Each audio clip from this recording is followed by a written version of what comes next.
Sir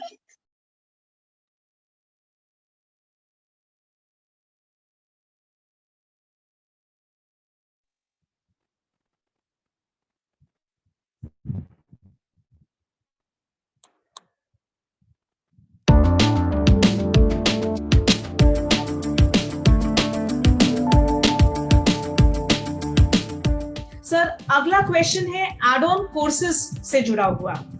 एक बच्चे ने पूछा है कि सर मुझे बताया गया कि यहाँ पे एड ऑन कोर्सेज कराए जाते हैं जो कि बहुत यूजफुल होता है, सर क्या ये सच है, और अगर यूजफुल है तो कैसे?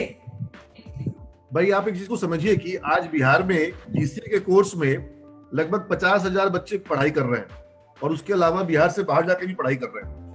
और अगर आप सिर्फ और सिर्फ वही कोर्स पढ़ें जो विश्वविद्यालय का सिलेबस है, जो कि 99% सीमेज के अलावा जितने भी और संस्थान है वहां पर सिर्फ और सिर्फ विश्वविद्यालय का कोर्स ही कराया जाता है, तो अगर वही कोर्स करके सफल हो जाना संभव हो तो जितने भी कॉलेज है बिहार में सभी जगह के छात्र सफल हो जाने चाहिए।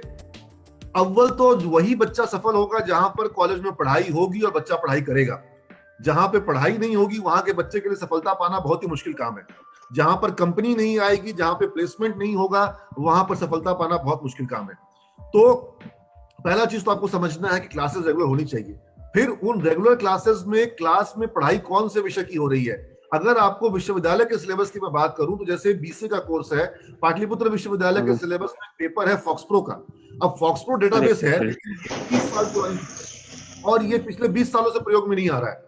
ये बहुत पुराना हो गया। 2000 के पहले ये प्रयोग में आता था, 2000 के बाद से नहीं, 2000 के बाद से प्रयोग में नहीं आ रहा है। और उसके बहुत पहले 40 साल पहले, 30 साल पहले ये काम में आता था, लेकिन अभी भी सिलेबस में है। तो हम पढ़ा तो रहे हैं, लेकिन हम बच्चे को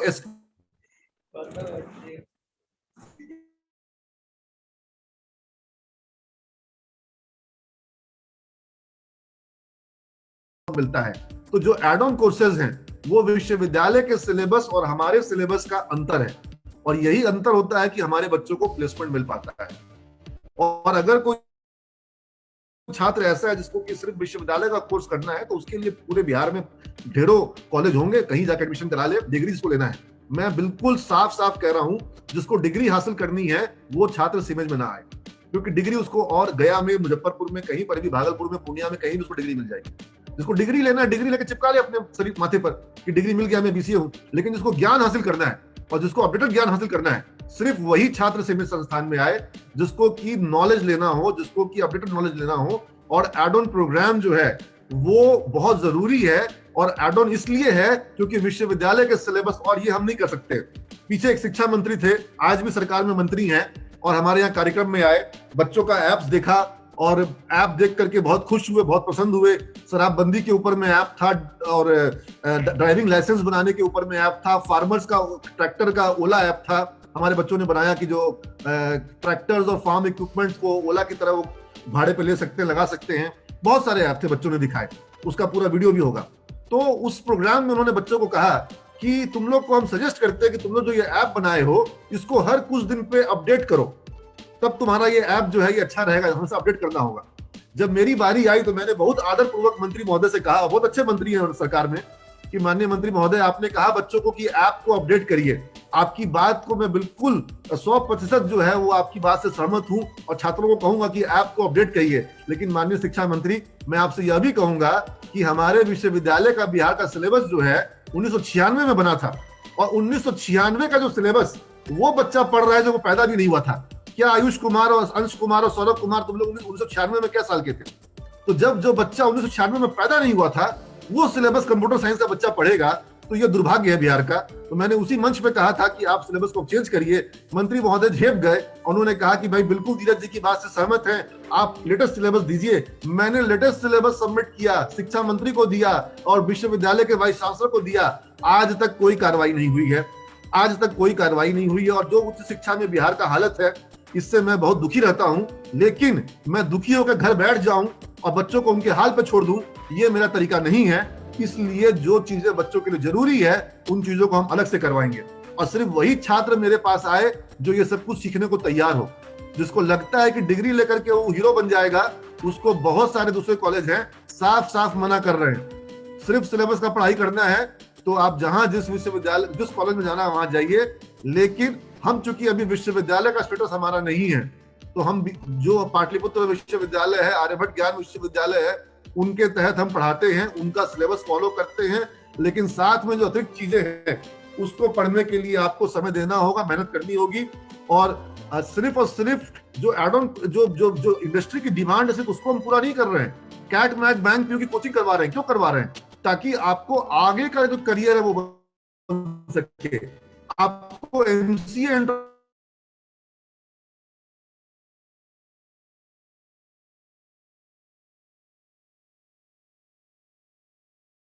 का कोचिंग हम बीसीए में करवा रहे हैं। सब कंपनियां एग्जाम करा दी आज। बीसीए के बाद जहां पर भी बच्चों को जॉब लग रहा है, पहले उनका रिटर्न राउंड होता है, ऑनलाइन एग्जाम राउंड होता है। वो ऑनलाइन एग्जाम की तैयारी कौन कॉलेज करवाता है? सीमेज करवा रहा है। और बिहार में कहीं इस तरह की तैयारी, कहीं इस तरह का कोर्स कि विप्रो के लिए अलग से कोर्स, टीसीएस के लिए अलग से कोर्स, और बीसीए के स्टूडेंट को कॉलेज में ही, ठीक है ना, उसमें मैथ, रीजनिंग, उसके अंदर कंप्यूटर का एप्लीकेशन का अलग से कोर्स, ये सारा कुछ कराना पड़ता है। तो वो हम कराते हैं और इसके कारण ही बच्चे सफल होते हैं। ऐसे तुम लोग इसको ये सोच के मत आओ कि मुझे पैसा दे दोगे और सफल हो जाओगे। पूरा पूरा प्रैक्टिस करना पड़ेगा, पूरा पूरा रियाज करना पड़ेगा, पूरा जैसे समझ लो ना कि जैसे कोई आर्मी में जाता है वहां तैयारी करनी पड़ती है, दिन रात आर्मी में जबरदस्त ट्रेनिंग होती है, बस उस तरह से काम करना पड़ेगा। ऐसे मतलब ये कोई हल्का फुल्का मजाक नहीं है कि पैसा दे जैसा आराम से हो जाएगा ना, तो ये आराम के लिए यहाँ नहीं आना है। जीवन भर का आराम लेना है तो 3 साल की तुमको जबरदस्त, जैसे आर्मी का जवान मेहनत करता है वैसे मेहनत करनी पड़ेगी। और एक फैक्ट ये भी है कि तुम लोगों ने पीछे बहुत आराम किया है, चाहे टीचर मिले नहीं, चाहे अच्छा स्कूल मिला नहीं, चाहे जो कारण हो, पीछे बहुत आराम हुआ है। अब आगे भी आराम ही करना है, तो फिर जीवन भर जो है तुमको वो आराम मुश्किल हो जाएगा। जो अभी 3 साल और 5 साल जो लोग आराम करेंगे, उनके लिए आगे का 50 साल जो है वो मेहनत और मजदूरी हो जाएगी। मेहनत और मजदूरी वाला जॉब करना पड़ेगा। और जो अभी 3 साल और 5 साल मेहनत कर लेगा, यानी कि ग्रेजुएशन और पोस्ट ग्रेजुएशन मेहनत कर लेगा, उस छात्र को अगला 50 साल जो है ना, वो उसको उसका बेनिफिट मिलेगा, उसको उसका फायदा मिलेगा।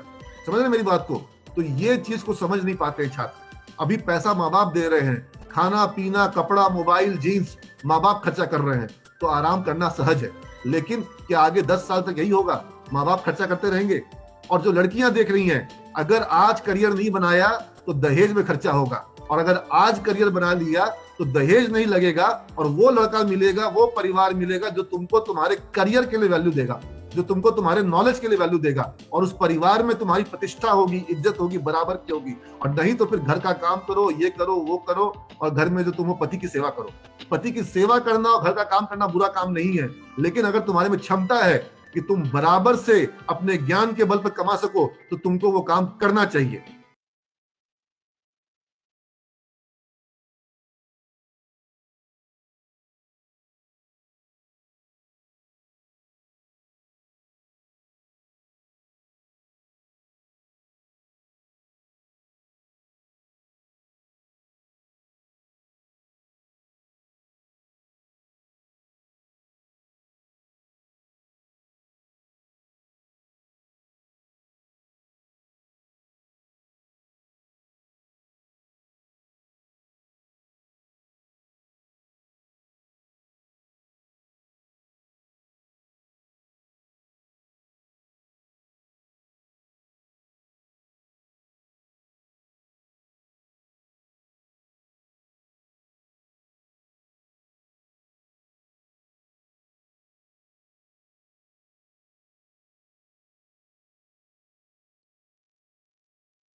डियर स्टूडेंट्स, आज इस एक वीडियो क्लिप के माध्यम से आपको एक झलक दिखाई जाएगी किस तरह सिमिज के छात्रों ने पिछले कुछ वर्षों में जबरदस्त सफलता हासिल की है।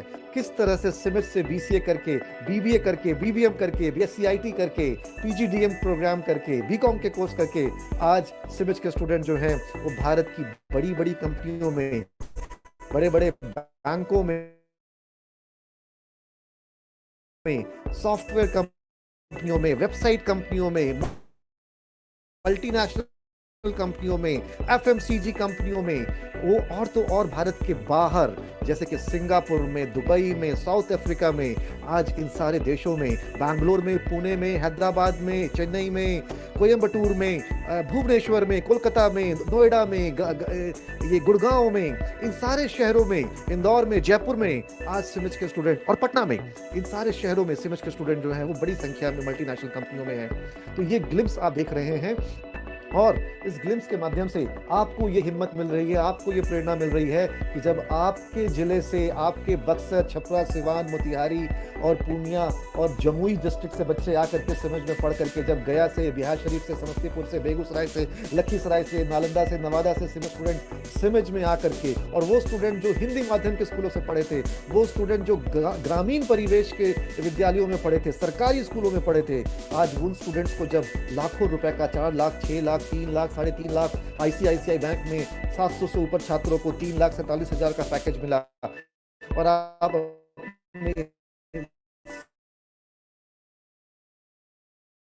सामने देख रहे हैं ये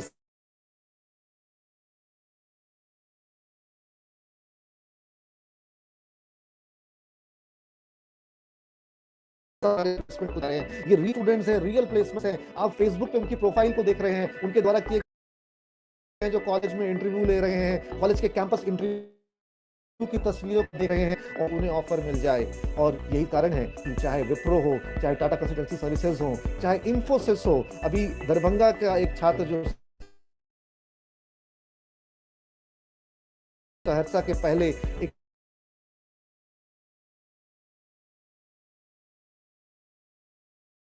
कोसी नदी के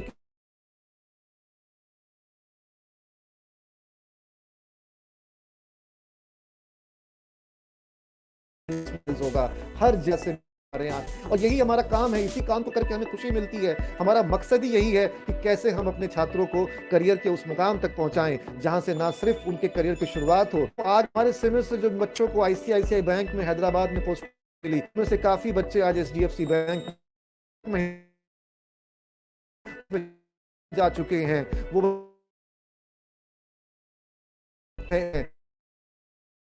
वो उनको आईसीआईसीआई बैंक में पैकेज मिला था 3 लाख, अब उनको 7 का पैकेज मिल रहा है दूसरे बैंकों में। तो ये मतलब सिर्फ नहीं होनी तैयारी कि करियर में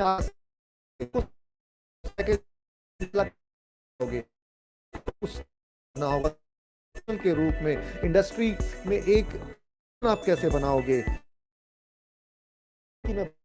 सबसे ज्यादा ऑफर टाटा कंसल्टेंसी सर्विसेज ने सबसे ज्यादा ऑफर किया, लेकिन आज एसेंचर जो कि ग्लोबल आईटी आईबीएम में हमारे स्टूडेंट हैं। अभी स्नेहा के पास की जो हमारे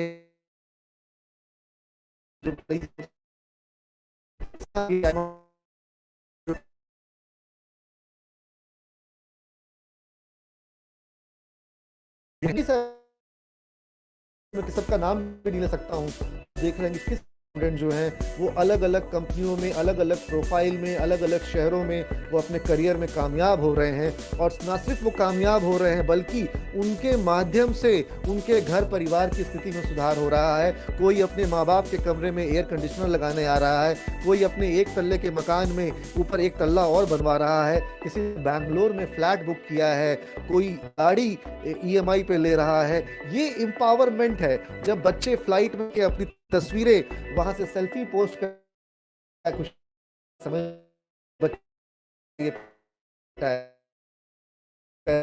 अपनी कमाई के दम पे बैठा है। इसलिए मुझे खुशी होती है कि हमारे स्टूडेंट जो आज चाहे वो नेशनल डेयरी डेवलपमेंट बोर्ड में हो, स्टेट बैंक ऑफ इंडिया में हो, पंजाब नेशनल बैंक में हो, अबर्ट जैसी फार्मा कंपनी में हो, फिनेंस कंपनियों में हो, बजाज फिनेंस जैसी कंपनियों में हो, या एफएमसीजी कंपनी में हो, ये सारे बच्चे जो हैं ये सफलता की नई कहानी लिख रहे हैं। इन सभी बच्चों को बहुत आशीर्वाद है। और बिहार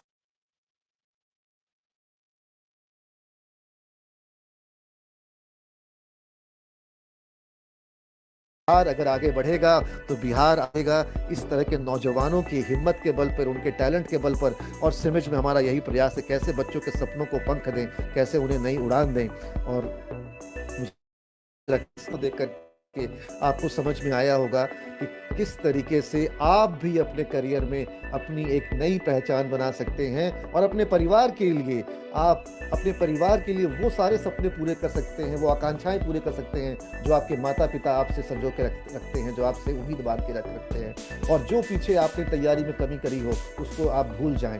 अब आगे क्या करना है इस पर आप विचार करें। जो आपके पास कम से कम समय बचा है, इस 3 साल के समय में हमें वो तैयारी करनी है कि अगले 30 साल, अगले 40 साल तक आप अपने जीवन को अच्छे से एंजॉय करो, आप अपने परिवार को सुख सुविधाएं दो, और न सिर्फ आप अपना और परिवार का ख्याल रखो, आप इतने सक्षम बनो कि आप अपने समाज को कुछ दे सको। और सबसे महत्वपूर्ण बात यह है कि छात्र सिमज में 3 साल की पढ़ाई में जो निवेश करते हैं उससे अधिक पैकेज में हमारे लिए गर्व का विषय है। और बिहार में आज जितने भी संस्थान हैं, चाहे वो सरकारी संस्थान हो चाहे वो निजी संस्थान हो, जब प्रश्न बीबीए, बीसीए, बीएससी आईटी जैसे वोकेशनल कोर्सेज का होता है तो बिहार के सारे संस्थानों का प्लेसमेंट एक तरफ और अकेले सिमज संस्थान का प्लेसमेंट उन सब से बहुत अधिक होता है। लगभग 90% जो बिहार का प्लेसमेंट है वो अकेले सिमज संस्थान कर रहा है। हर एक वर्ष कंपनियों को बुलाना, एचआर्स को बुलाना, कैंपस प्लेसमेंट करवाना, वेब इंटरव्यू करवाना, बच्चों को इंटरव्यू हैंडलिंग स्किल की तैयारी करवाना, वीडियो पर उनके इंटरव्यूज को रिकॉर्ड करना ताकि वो ज़्यादा अच्छे से तैयार हो सकें, उनको ऑनलाइन राउंड के लिए, रिटर्न राउंड के लिए तैयारी करवाना, उनको टीसीएस के, एनक्यूटी के एग्जाम्स के लिए, विप्रो के, वेज विस्टा के एग्जाम्स के लिए तैयारी करवाना, उनको बैंक पीओ की कोचिंग करवाना, तैयारी करवाना, ये सारा कुछ जो है वो सिमज के अलावा और कहाँ हो रहा है। चूंकि बच्चों की पर्सनैलिटी पे, उनके कम्युनिकेशन स्किल पर, उनके कॉन्फिडेंस डेवलपमेंट पर कहीं काम नहीं होता है, कहीं कंपनियों के एचआर्स को बुलाया नहीं जाता है, कहीं कैंपस प्लेसमेंट नहीं होता है, इसलिए बिहार के नौजवानों को, बिहार के युवाओं को अपॉर्चुनिटी नहीं मिलती है। और सिमज नौजवानों को ये अपॉर्चुनिटी देता है कि वो पहले खुद तैयार हों और उसके बाद उद्योग में, इंडस्ट्री में, कॉरपोरेट जगत में, एमएनसी कंपनियों में वो अपना योगदान दें और अपनी सफलता के साथ अपने परिवार का नाम रोशन करें, अपना नाम रोशन करें, सर उठा करके जिएं। और ऐसा नहीं है कि सिमज के छात्र सिर्फ कॉरपोरेट जगत में सफल हुए हैं, बल्कि सरकारी क्षेत्र में, सार्वजनिक क्षेत्र के उपक्रमों में एनटीपीसी और state bank of India, Punjab national bank, Canara bank, bank of Baroda, bank of Maharashtra, जो इस तरह के जो हमारे सार्वजनिक क्षेत्र के बैंक हैं, यहाँ बड़े पैमाने पर सिमज के छात्रों ने सफलता हासिल की है।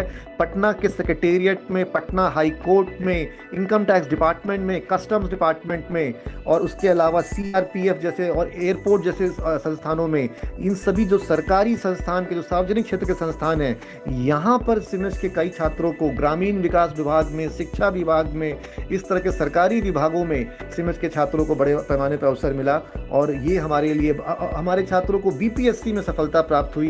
तो सिमज के छात्र जो हैं वो ना सिर्फ कॉरपोरेट सेक्टर में बैंगलोर, पुणे और हैदराबाद और दिल्ली, एनसीआर और मुंबई जैसे शहरों में जा करके वो जॉब कर रहे हैं, बल्कि सरकारी क्षेत्र में, हाई कोर्ट्स में, सेक्रेटेरिएट्स में, इनकम टैक्स डिपार्टमेंट में, पुलिस विभाग में, इन सारी क्षेत्रों में जो है हमारे बच्चे अच्छा कर पा रहे हैं। और ये विकल्प हमारे बच्चों के सामने रहता है, इसीलिए हम उनको कैट मैट की तैयारी के साथ में बैंक पीओ की भी तैयारी कराते हैं।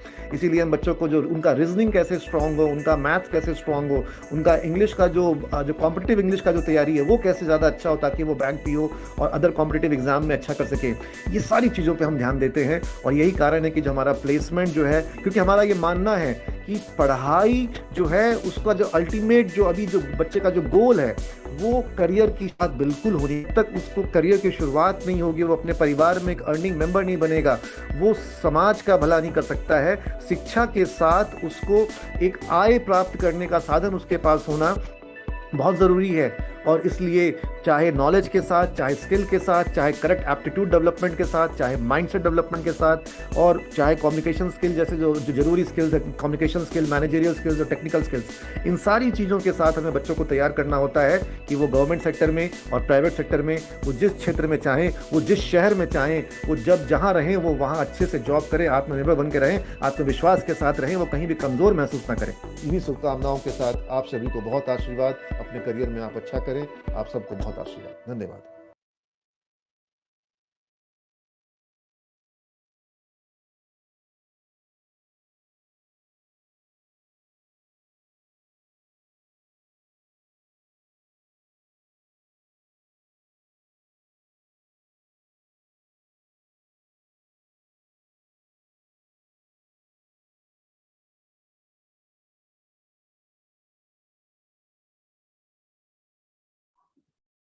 All right. Good morning, everyone. We are going to start the session in a couple of minutes.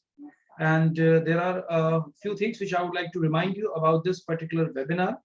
ये वेबिनार आज एक बहुत ही महत्वपूर्ण वेबिनार होने जा रहा है, लेकिन उससे पहले थोड़ी सी हम इसकी व्यवस्था बना लें। आपको बताना चाहूंगा कि इस वेबिनार को आप लोग एक क्लासरूम समझिए, इसे क्लासरूम की संज्ञा दी जाए और इसे आप लोग एक क्लासरूम समझिए जिसमें आपके मेंटर, आपके टीचर, आपके गार्जियन आपको कोर्स के बारे में गाइड करने जा रहे हैं। Do not take it lightly. तो मैं एक्सपेक्ट करूंगा कि जितने लोग आड़े तिरछे तरीके से बैठे हुए हैं, ठीक से आप लोग सही तरीके से बैठिए, कैमरे के सामने आकर के, और फर्म तरीके से बॉडी अपना सीधा कर करके बैठिए। ये लेट करके और बैठ करके और चलते चलाते तरीके से आप इसे लाइटली मत लीजिए। आराम से और सलीके से बैठिए ताकि हमें पता रहे कि आप गंभीरता के साथ इस सेशन को अटेंड कर रहे हैं। पहली बात। दूसरी बात, आप सभी लोग अपने कैमरास को ऑन कर लें ताकि हमें मालूम रहे कि हमारे दूसरी तरफ कौन छात्र हैं, और आपके माइक्रोफोन म्यूट रहेंगे। कैमरा को आप सभी लोग ऑन कर लें। अब इस सेशन में आज हम लोग बात करेंगे, बिकॉज आज का दिन है और आप सभी लोग इस सेशन को ज्वाइन,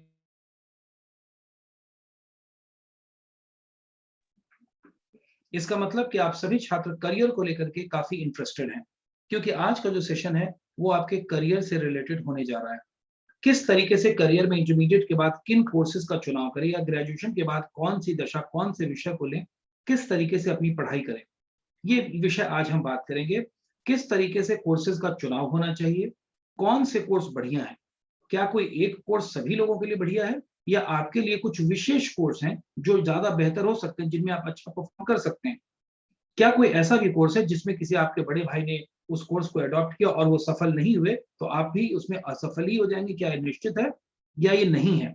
क्या वो कोर्स करना चाहिए जो कोर्स करने का आपका मन कर रहा है, या वो कोर्स करना चाहिए जिसमें आपके सफल होने की संभावना है, या वो कोर्स करें जिसमें ज्यादा से ज्यादा लोगों ने नामांकन ले लिया है, भेड़ चाल है? आज इन सारी चीजों के बारे में बात करेंगे कि कैसे करें तैयारी कि सफलता हो सुनिश्चित हर हालत में। जो एंड रिजल्ट है आपका और हमारा, और वो ये है कि सफलता सुनिश्चित कर सकें। सफलता सुनिश्चित कर सके का मतलब हम एक ऐसी रेस में दौड़ें जिसमें हमारे सफल होने की संभावना है। हमें एक्सपेरिमेंट करना है, लेकिन करियर को लेकर के हम बहुत ज्यादा एक्सपेरिमेंटल नहीं हो सकते, बहुत ज्यादा प्रयोगात्मक नहीं हो सकते। तो ये वक्त है जब हम आज बात करेंगे कि आपके करियर के बारे में। इंटरमीडिएट तक आपकी जो कोर्सेज की पढ़ाई थी वो काफी हद तक बिल्कुल सीधी रेखा में चल रही थी। आपने 6th की पढ़ाई की, 7th की पढ़ाई की, 8th में गए, 8th के बाद 9th में गए, और 10th के बाद मैक्सिमम आपको चुनना था कि मैं साइंस चूज करूं कि कॉमर्स चूज करूं कि आर्ट्स चूज करूं, और साइंस में बायोलॉजी ले लूं कि मैथमेटिक्स ले लूं। बहुत ज्यादा ऑप्शंस नहीं थे। लेकिन अब इंटरमीडिएट के बाद ऑप्शंस की भरमार है। और क्या ट्रेडिशनल कोर्स लेना अच्छा होगा, वही ट्रेडिशनल कोर्स जो आपके पिताजी और दादाजी ने जिसकी पढ़ाई की थी, बीए, क्या वे कोर्सेज ज्यादा बढ़िया है, या अब के समय के हिसाब से प्रोफेशनल कोर्सेज यानी वोकेशनल कोर्सेज ज्यादा बेहतर है? किसमें आपका करियर ज्यादा बनने की संभावना है? क्या इंटरमीडिएट के बाद मात्र 3 साल ग्रेजुएशन कोर्स की पढ़ाई करने का पर्पस होना चाहिए, या पढ़ाई ऐसी हो जो आपको पांव पे खड़ा कर दे, जो आपको जॉब के लायक बना दे और जिसके बाद आप करियर की शुरुआत कर सकें? तो मैं आप लोगों को बहुत यकीनी तौर पे ये यकीन दिलाना चाहूंगा, विश्वास दिलाना चाहूंगा कि सिमज वो संस्थान है जहां केवल हम यूनिवर्सिटी लेवल की पढ़ाई नहीं कराते हैं, बल्कि करियर की बात करते हैं। आज भी जब आप लोग इंटरमीडिएट पास करके आए हैं तो हमने सेशन की शुरुआत की है करियर से। हम केवल 3 साल के गोल की बात नहीं कर रहे हैं कि आप सिमज में पढ़ाई करिए और 3 साल बाद ग्रेजुएट होकर निकल जाइए और उसके बाद जिंदगी की दौड़ में आप भागा दौड़ी में लगे रहिए और नौकरी खोजते रहिए। हम बात करते हैं कि सिमज में अगले 3 साल में जो आप पढ़ाई करेंगे वे आपको कॉर्पोरेट हाउसेस के हिसाब से तैयार करें, ताकि आप पढ़ाई के दौरान ही आप उन कंपनियों के द्वारा ऑब्जर्व किए जा सकें, आपको कैंपस ऑफर मिले। अभी रिसेंटली 4 दिन पहले हमारे बच्चों को बिग बास्केट में जॉब मिला। किन बच्चों को? जिनके 6 सेमेस्टर की एग्जामिनेशंस के रिजल्ट भी नहीं आए हैं और जॉब ऑफर उनके हाथ में है। और ये कोई एक नई एग्जाम नहीं हुआ नीरज अभी? हाँ जी, सॉरी, हाँ सर, एग्जाम भी नहीं हुआ अभी। एग्जाम भी नहीं हुआ है अभी, लोगों के पास आ चुके हैं, अभी तक उन्होंने क्वालिफाई किया और जॉब उनके पास मिले हैं। तो सिम तैयारी बुलंद तैयारी होती है। और हमारे बीच ज्वाइन कर चुके हैं सिविल समूह के डायरेक्टर प्रोफेसर नीरज अग्रवाल, जाने माने करियर काउंसलर हैं, मोटिवेटर हैं। आपने कई बार टीवी चैनल्स, न्यूज में, यूट्यूब पे पेजेस वगैरह पे देखा होगा, सोशल मीडिया प्लेटफॉर्म पे देखा होगा। अहमदाबाद के अलुमनाई हैं और सिविल तो ये मैं आमंत्रित करना चाहूंगा को, और जो सभी एक जितने भी क्वेश्चन है बाबू, आप लोग मैसेज करिए ताकि हम आपके क्वेश्चंस को पूछ सकें और आपके क्वेश्चन को हम सारे सवालों के आपके जवाब दे सकें। आज का ये सेशन इतना महत्वपूर्ण होना चाहिए कि इसके बाद आपके जहन में कोई कंफ्यूजन, कोई डाउट नहीं बच जाए करियर को लेकर के। तो मैं इनवाइट करूंगा प्रोफेसर नीरज अग्रवाल सर को। Good morning to all of you, good morning all students, good morning Neeraj. और मुझे लगता है कि आज की ये सुबह बहुत ही ऊर्जा से भरी हुई है। बारिश हो रही है पटना में। आप लोगों के शहर में, आप लोगों के डिस्ट्रिक्ट में भी बारिश हो रही है क्या? अगर जोरदार बारिश हो रही तो एक बार थम्स अप का साइन बना के दिखाओ कि ईश्वर भी हमें आशीर्वाद दे रहा है कि हम जिस अच्छे मिशन से जुड़े हैं उस मिशन में आज आसमानी ताकतें हमारे साथ हैं और ईश्वर जो है वो हमें कह रहा है कि भाई चलो ठीक है, हम अपनी कृपा की बारिश तुम पे बरसा रहे हैं और ये बारिश हमेशा इसी तरह से जारी रहे। सावन का महीना है, भगवान शंकर भोले बाबा का आशीर्वाद आप सभी बच्चों पे हमेशा बना रहे और आपका करियर आगे बढ़े। इन्हीं शुभकामनाओं के साथ मैं उन प्रश्नों को टटोलूंगा जिन प्रश्नों को जानने के लिए, जिन प्रश्नों के उत्तर जानने के लिए आप आज यहाँ जुड़े हैं। और पहला प्रश्न जो कि पोदार सर बार बार पूछ रहे थे, घुमा फिरा के पूछ रहे थे, वो था कि कौन सा कोर्स है बेहतर। जैसे मैं आज आपको बता दूंगा कि सारे मेरे बच्चों ये कोर्स है, ये आप सब लोग नाम लिखा लो और जादू की पुड़िया ये कोर्स कर लोगे, आपका काम हो जाएगा। तो ऐसा कोई कोर्स नहीं है जिसको मैं कह दूं कि वो हर एक किसी के लिए बेहतर हो। कोई ऐसा साइज नहीं है जो हर किसी को फिट बैठेगा। हर किसी का साइज अलग है, हर किसी का ब्रेन अलग है, हर किसी का इंटरेस्ट अलग है, हर किसी का स्किल सेट अलग है, हर किसी का इंस्पिरेशन, हर किसी का मोटिवेशन, हर किसी का डिजायर, उसका गोल, उसका एम्बिशन, उसका इंटरेस्ट एरिया, उसका जिसमें मन लगता है, दिल लगता है, जान लगता है, जिसके अंदर, जिसके पीछे उसको बहुत रुझान है जिसका, तो वो रुझान सबका अलग है। और आप अपने रुझान के हिसाब से अपना करियर नहीं चूज करोगे। जिस काम को करने में दिल जान नहीं लगे, जिगर नहीं लगे, उस काम को करने में मजा नहीं आएगा। और जिस काम को करने में मजा नहीं आएगा, उस काम को करने में मेहनत होगी, मेहनत। मैं थोड़ा तेज बोलता हूँ, तुम लोग को मेरी बातें समझ में आती है कि मैं स्लो बोलूं? अगर तुम लोग को समझ में आ रही तो थम्स अप का साइन दिखाना, ठीक है? क्योंकि कम समय में ज्यादा कवर करना होता है। लाइफ में समय है कम और काम है ज्यादा। तो अभी हर किसी का रुझान है अलग, हर किसी का इंटरेस्ट एरिया है अलग। और आपको अगर किसी काम में मजा नहीं आ रहा है, मजा नहीं आ रहा है, तो उस काम में क्या हो जाएगी? मेहनत। क्या हो जाएगी? मेहनत। और सब लोग बचपन से बोलते आए हैं मेहनत करोगे तब सफल होगे, मेहनत करोगे तो सफल होगे। सफल होने के लिए क्या करना पड़ेगा? मेहनत। हम कहते हैं सफल होने के लिए क्या करना पड़ेगा? मजा।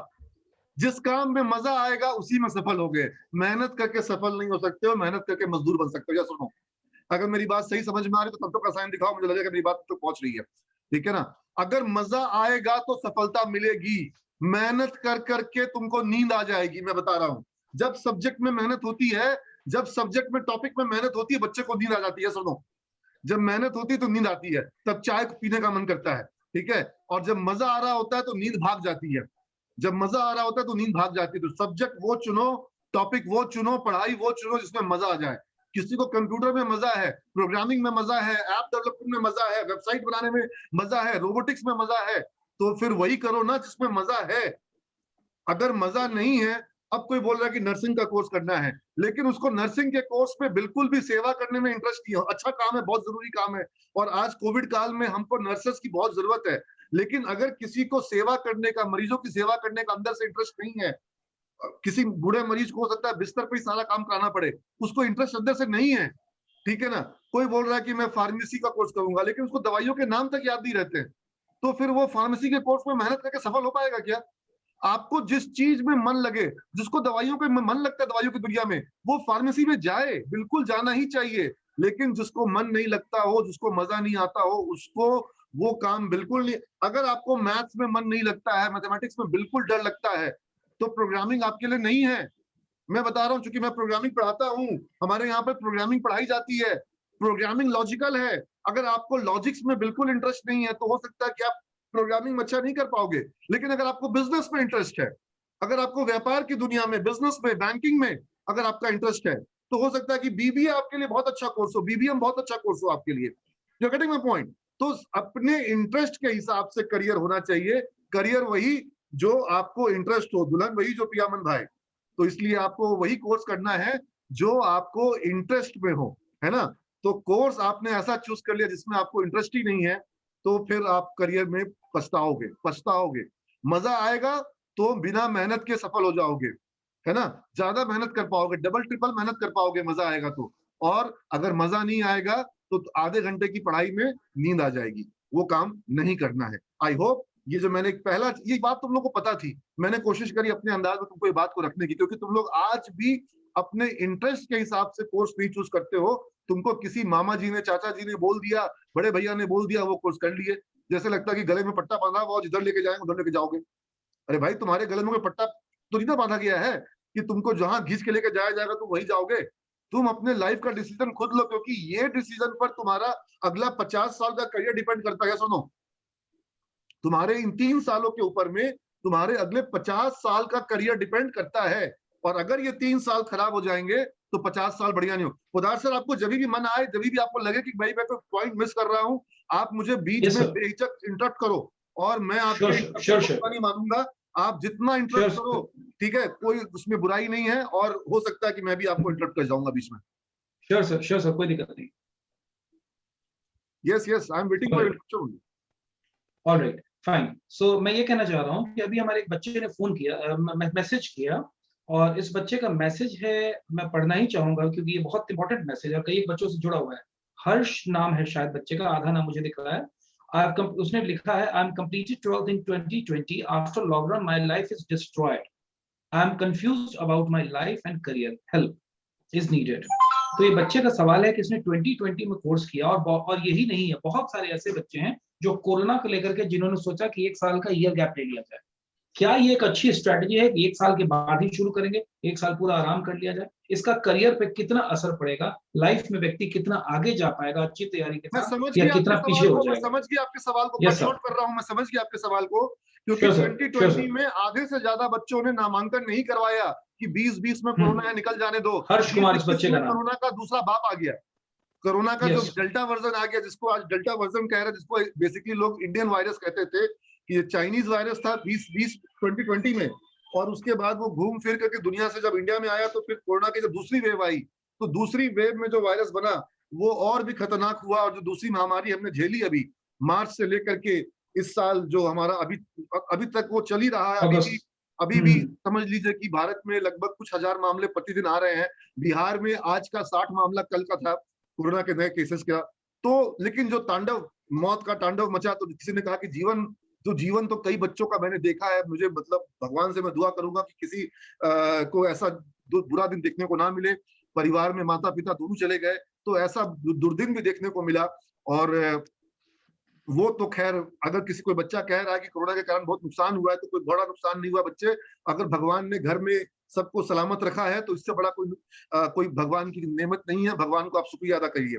और दूसरी चीज कि जिन बच्चों ने पिछले साल नामांकन नहीं लिया, क्या उन बच्चों का 1 साल बच गया, और उन बच्चों का 1 साल लाइफ में से जो है वो फायदा हो गया? उनको 1 साल का डैमेज हुआ। और उनके साथ जिन बच्चों ने नामांकन ले लिया था पिछले साल, आज वो बच्चे सेकेंड ईयर में हैं, और वो बच्चा जो कि पिछले साल नामांकन नहीं लिया था, वो इस साल भी नामांकन लेने की स्थिति में नहीं है। और अगले साल 2022 में वो बच्चे जो पिछले साल नामांकन लिए थे, उसमें से काफी बच्चे जो अपने 3rd ईयर में आ जाएंगे, और 2023 में वो लोग पास आउट कर जाएंगे, उनको जॉब मिल जाएगी। और ये बच्चे जो पिछले साल नामांकन नहीं लिए थे 2020 वाले, उनको इस साल भी स्थिति वही है, उससे भी खराब है। और ये तो मार्च में आता है भाई, होली में बोलता है कि आप तो होली खेलो, उसके बाद ही हम आएंगे। 2020 में होली के बाद आया था कोरोना, और इस साल भी होली के बाद आया था। अब कोई कह सकता है कि 2022 की होली के बाद कोरोना दोबारा नहीं आएगा? क्या ये कहना संभव है? 3rd वेव को लेकर के साइंटिस्ट अभी से कह रहे हैं कि भारत में 3rd वेव आएगी। अब तक वैक्सीनेट कितने लोग हुए इंडिया में? इस वेबिनार में कितने लोग हैं जिनको 2 वैक्सीन लग चुकी है? कितने लोग हैं जिनको 2 वैक्सीन लग चुकी है? ठीक है, तो भारत में 10 करोड़ लोग वैक्सीनेट हो चुके हैं। 150 करोड़ के देश में 10 करोड़ लोगों को वैक्सीन लगा है। मोदी जी बार बार बोलते हैं लगवा लो, लेकिन तुम लोग वैक्सीन नहीं लगवा रहे हो। हाँ, अभी तक देश में, अच्छा हो सकता है वैक्सीन की कमी भी हो, जो भी हो, लेकिन अब तक 10 करोड़ लोग वैक्सीन लगवाए हैं। और जब 150 करोड़ में मात्र 10 करोड़ को वैक्सीन लगी है, तो इसका मतलब है कि कोविड की तीसरी वेव आएगी। और अगर तीसरी वेव आएगी, तो क्या आप 3 साल तक घर में बैठ के जंग लगाएंगे अपने दिमाग में? बैठे बैठे आपका दिमाग आगे बढ़ता है कि पीछे हो जाता है?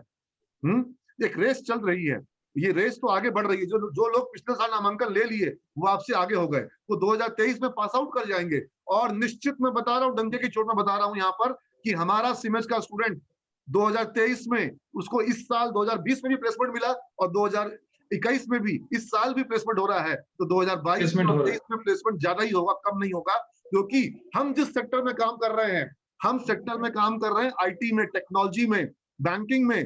टेक्नोलॉजी में, आईटी में, बैंकिंग में क्या हो रखा है, बूम आ रखी है। क्यों? क्योंकि सारा काम ऑनलाइन हो रहा है, पढ़ाई ऑनलाइन हो रही है, दवाई ऑनलाइन हो रही है, आज आपके घर में डिलीवरी ऑनलाइन हो रही है, होम डिलीवरी जो है सारी चीजों का हो रहा है, हर एक सामान आप ऑनलाइन मंगा रहे हैं, खाना पीने को आप पिज्जा ऑर्डर कर रहे हैं, आप हर एक चीज ऑर्डर ऑनलाइन कर रहे हैं। तो ऑनलाइन का जो सेगमेंट है उसमें जबरदस्त बूम आया, जबरदस्त ग्रोथ हुआ है, और हर एक कंपनी अपने आप को डिजिटल रेडी कर रही है, डिजिटल रेडी। गवर्नमेंट अपने आप को डिजिटल रेडी कर रही है कि लोगों को सरकारी ऑफिस में आना ना पड़े, हर काम ऑनलाइन हो सके। तो ये जो इतना सारा काम को ऑनलाइन करना है, इसको करने के लिए कितने इंजीनियर चाहिए? तो इसीलिए हमारे यहाँ से जितने कंप्यूटर इंजीनियर तैयार हो रहे हैं, वो जितने तैयार नहीं होते उससे ज्यादा डिमांड हो रखी है। और भारत की जो आज जो कल निफ्टी, कल भारत का जो बॉम्बे स्टॉक एक्सचेंज, सेंसेक्स और निफ्टी, उसने ऑल टाइम हाई लेवल लगाया। तो निफ्टी ने कहा कि मैं 16 की हो गई हूँ और 17 की होने वाली हूँ। तो निफ्टी यानी कि जो स्टॉक एक्सचेंज की बेटी, यानी कि भारत की 50 सबसे बड़ी कंपनियों का जो इंडेक्स है, वो 16,000 के पार हो गया। जो कोविड आया था तो 7,000 पे था। यानी जबरदस्त बूम आ रखा है भारत के कॉर्पोरेट सेक्टर में, उनके प्रॉफिट बढ़ते जा रहे हैं, उनमें ग्रोथ बढ़ रहा है, डिमांड बढ़ रही है। और जो एक बहुत बड़ा डर हुआ था कि जॉब लॉसेस का, अब वापस से नए जॉब क्रिएट्स हो रहे हैं। और क्रिएट हो रहे हैं। ये बूम सिर्फ इंडिया में नहीं है, ये बूम यूएस में भी है, ये बूम चाइना में भी है, ये बूम यूरोप में भी है, ये ग्लोबल बूम आ रखा है। क्योंकि दुनिया के जो सेंट्रल बैंक है, थोड़ा टेक्निकल बातें भी कर लूंगा, तुम लोगों को मैं हंसा रहा हूँ और मैं तुम लोगों को बहुत सरल भाषा में समझा रहा हूँ, लेकिन टेक्निकल भाषा में भी समझ लो। दुनिया के बैंक नोट छाप रहे हैं, federal bank, US federal bank, जो भारत में रिजर्व बैंक ऑफ इंडिया है, वैसे ही फेडरल बैंक है यूएस में, यूएस फेडरल कहते हैं। उसने अब तक इतने, फेडरल रिजर्व ने इतने डॉलर जारी कर दिए जितने डॉलर पिछले 150 सालों में जारी नहीं हुए। पिछले 1.5 सालों में इतना डॉलर जारी कर दिया जितना 150 सालों में जारी नहीं हुआ। अब जब बाजार में पैसा आएगा, दुनिया में पैसा आएगा, तो इससे ग्रोथ आएगी, इससे निर्माण हो रहा है, कंस्ट्रक्शन हो रहा है, नए नए इंफ्रास्ट्रक्चर प्रोजेक्ट लग रहे हैं, नए एयरपोर्ट बन रहे हैं, नए रोड बन रहे हैं, और इसमें जॉब्स क्रिएट हो रही है। लोगों को अनएम्प्लॉयमेंट का वहां पे भत्ता दिया जा रहा है, जिन मकान मालिक को किराया नहीं मिल रहा उनको भत्ता दिया जा रहा है। मतलब एक ग्रोथ का एक फेज शुरू हो गया है वर्ल्ड में। जो दुनिया मंदी के दौर में जा रही थी, उसको निकालने के लिए दुनिया की सरकारों ने क्या किया? नोट झोंक दिया, डॉलर झोंक दिए, युआन झोंक दिया, ताकि दुनिया के बाजारों में करेंसी के कारण एक उठाव आ जाए। तो ये उठाव तो आ रहा है, और इसका फायदा सबसे ज्यादा हो रही है वो कंपनियां जो टेक रेडी हैं, जो टेक्नोलॉजी प्रूफ है। क्योंकि जो कंपनियां का टेक्नोलॉजी कमजोर है, वो कंपनियां टिक नहीं पाएंगी। बड़ी कंपनियों का कारोबार बढ़ रहा है, छोटी कंपनियों सर यहाँ पर मैं हाँ यहाँ पर मैं थोड़ा सा इंटरप्ट करना चाहूंगा, क्योंकि हमारे जो बच्चे ज्वाइन किए हैं उसमें कई एक हिंदी मीडियम बैकग्राउंड के बच्चे हैं, रूरल बैकग्राउंड के बच्चे हैं, और भी बच्चे हैं। कई बार इनको लगता है कि इंटरमीडिएट के बाद में ग्रेजुएशन के लिए कौन सा कोर्स कर लूं, तो बीए जैसा कोर्स कर लेते हैं, बीएससी कर लेते हैं, या इस तरह के कोर्सेज कर लेते हैं। बिल्कुल, उनके पापा के लिए, उनके दादा के लिए भी बीए अच्छा था। पापा जी ने बीए किया, दादा जी ने बीए किया, दादा ने बीए किया या नहीं किया, तो ये भी तो वही करेंगे ना जो पापा किए, वही करना है क्या, कि उससे आगे बढ़ना है? गजब बात है कि दादाजी बीए के तो हम भी बीए करेंगे। बेटा वो जमाना और था, तुम्हारा जमाना और है। अब तुम बीए करके, हिस्ट्री ऑनर्स करके, सिविक्स पढ़ के, फिजिक्स पढ़ के और केमिस्ट्री पढ़ के तुम जो कंप्यूटर साइंस इंजीनियर नहीं बन पाओगे। और तुम बता दो कौन सा सेक्टर है जहां पर तुमको टेक्नोलॉजी की जरूरत नहीं है? आज agri tech, medical tech, education tech, हर चीज में टेक्नोलॉजी आ गई है। तुम किस सेक्टर में जाओगे जहां तुमको टेक्नोलॉजी नहीं मिलेगी? तो तुम वो कोर्स करोगे जो कोर्स आज से 50 साल पहले आजादी के समय का कोर्स था। तो बस ठीक है, 70 साल वाला रोना रो रहे थे, 70 साल पहले क्या था, हम भी वही करेंगे 70 साल पहले थे। तो तुम आज की तैयारी करो ना। और मैं तो बीसीए को भी कहता हूँ, बिहार के विश्वविद्यालयों को, बिहार के शिक्षा मंत्री को, मैंने एक ही मंच पर शिक्षा मंत्री को कहा, जब हमारे बच्चों ने ऐप दिखाया और शिक्षा मंत्री ने कहा कि ये तो बहुत बढ़िया बनाया आप लोगों ने, इतने सारे ऐप दिखाए, तो उन्होंने कहा कि तुमको इस ऐप को अपडेट करना होगा। और जब मेरी बारी आई, मैंने कहा कि माननीय मंत्री महोदय, मैं आपको धन्यवाद कहूंगा, लेकिन मैं कहूंगा कि इस बच्चे तो ऐप को अपडेट कर लेंगे, लेकिन हमारे बिहार का विश्वविद्यालय का सिलेबस कब अपडेट होगा? सिलेबस 1996 में बना सिलेबस, और हमको आज भी फॉक्सप्रो पढ़ाना पड़ता है, कोबोल पढ़ाना पड़ता है। ये इंडस्ट्री में, टेक्नोलॉजी में, ये पुरानी टेक्नोलॉजी हो चुकी है, और बिहार के विश्वविद्यालय में हम आज वही पढ़ा रहे हैं। 1996 काव्या सिंह, निशु कुमारी, दिव्यांशु, राज सराफ, अंकुर, आप लोग 1996 में क्या कर रहे थे? 1996 में आप लोग क्या कर रहे थे? तो कुछ बच्चे बताएंगे कि सर हम तो पैदा भी नहीं हुए थे उस वक्त। तो बच्चे जो तुम्हारे पैदा होने के पहले का कोर्स है वो कोर्स करके तुम सफल हो जाओगे, वो कोर्स करके तुम सफल हो जाओगे। तो बिहार के विश्वविद्यालयों के वाइस चांसलर महोदय, बिहार के महामहिम राज्यपाल महोदय, मैंने पत्र भेजा है, मैंने मॉडल सिलेबस बना के भेजा है, शिक्षा मंत्री को भेजा है कि सिलेबस को बदलिए। और हम सिलेबस वो नहीं बदलेंगे, हम नहीं जानते कब बदलेगा, बिहार में कब सिलेबस बदलेगा, लेकिन हमारे सिमेज में आपको रोबोटिक्स पढ़नी पड़ेगी, आर्टिफिशियल इंटेलिजेंस पढ़ना पड़ेगा, मशीन लर्निंग पढ़नी पड़ेगी, आईओटी, इंटरनेट ऑफ थिंग्स पढ़ना पड़ेगा, क्लाउड कंप्यूटिंग, ये जो बादल बरस रहे हैं वो बादल नहीं, कंप्यूटिंग वाले, क्लाउड कंप्यूटिंग वाला जो है अमेजन वेब सर्वर, वो आपको पढ़ना पड़ेगा। आपको पढ़ना पड़ेगा वहां पर big data, Hadoop, big data. अब जो डेटा का जो क्वांटम ऑफ डेटा है वो बहुत बढ़ गया है, बहुत बढ़ गया है। आप देख रहे हैं गूगल पे आप थोड़ा बहुत सर्च करते हैं और गूगल आपको वो उसके ऐड दिखाना शुरू कर देता है। और मैं आपको बता दूं, राज की बात है, आप सर्च मत करो, आप अपने दोस्त को बोलो कि मैं जूता खरीदने वाला हूँ, फोन पे बोलो कि मैं जूता खरीदने का सोच रहा हूँ नाइकी का, और आपने गूगल पर सर्च नहीं किया, आपको नाइकी के जूता का ऐड दिखा देगा। आप बोलो कि मैं जाने वाला हूँ घूमने के लिए शिमला, आपको शिमला के होटल का ऐड दिखा देगा। आपने सर्च नहीं किया, लेकिन गूगल का ये जो फोन पे आपका हर समय चालू है ना, वो आपकी बात सुन रहा है। मैं अभी आपको बोल रहा हूँ, अगर मैं बोलूंगा, अभी मैं बोलूंगा कि मुझे एक कंप्यूटर प्रिंटर खरीदना है, और ये सुन रहा है, क्योंकि जैसे ही मैं बोलता हूँ हेलो गूगल, तो ये बोलता है यस। हेलो गूगल बोलने पे यस बोलना इसका मतलब क्या है? हर समय सुन रहा है। सिर्फ जो प्रधानमंत्री पे आरोप है मोदी जी पेगासस पे सुन रहे हैं, तो सिर्फ वही नहीं सुन रहे हैं, बहुत लोग आपको सुन रहे हैं। ठीक है, तो इसलिए टेक्नोलॉजी का दौर बदल रहा है, और ये पूरे दुनिया में कब कहाँ कौन क्या बोल रहा है सब सुनी जा रही है, और उसके हिसाब से ऐड दिखाया जा रहा है। तो इसका मतलब है कि डेटा बहुत बड़ा तैयार हो रहा है, और इस डेटा को हैंडल करने के लिए बिग डेटा, ये टेक्नोलॉजी के नए नए वर्जन आ गए हैं। इसलिए जावा, एडवांस जावा, वेब डेवलपमेंट में भी एडवांस वेब डेवलपमेंट, और तुरंत से सर थोड़ा हम इसको 10 मिनट में वेबसाइट बनाना हो, पोदार सर 10 मिनट में वेबसाइट बनाना सिखाना हो बच्चे को कि 10 मिनट में वेबसाइट कैसे बनेगी। ठीक है, तो ये मैं सिखा सकता हूँ कि 10 मिनट में, चुटकी में तो नहीं बना पाऊंगा, लेकिन 10 मिनट में वेबसाइट तैयार कर सकता हूँ। हमारे दो स्टूडेंट हैं, सिंटू कुमार गुप्ता और मनीष राय।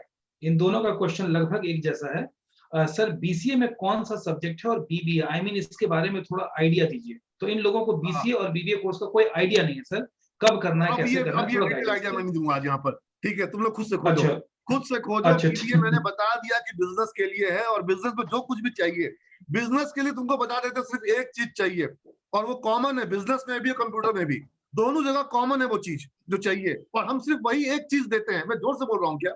मुझे लगता है थोड़ी मेरे में बच्चों को देखता हूँ, थोड़ा ऊर्जा थोड़ी ज्यादा है, और मेरे स्क्रीन में मुझे यहाँ इतने सारे बच्चे दिखाई पड़ रहे हैं, डबल स्क्रीन पे मैं देख रहा हूँ।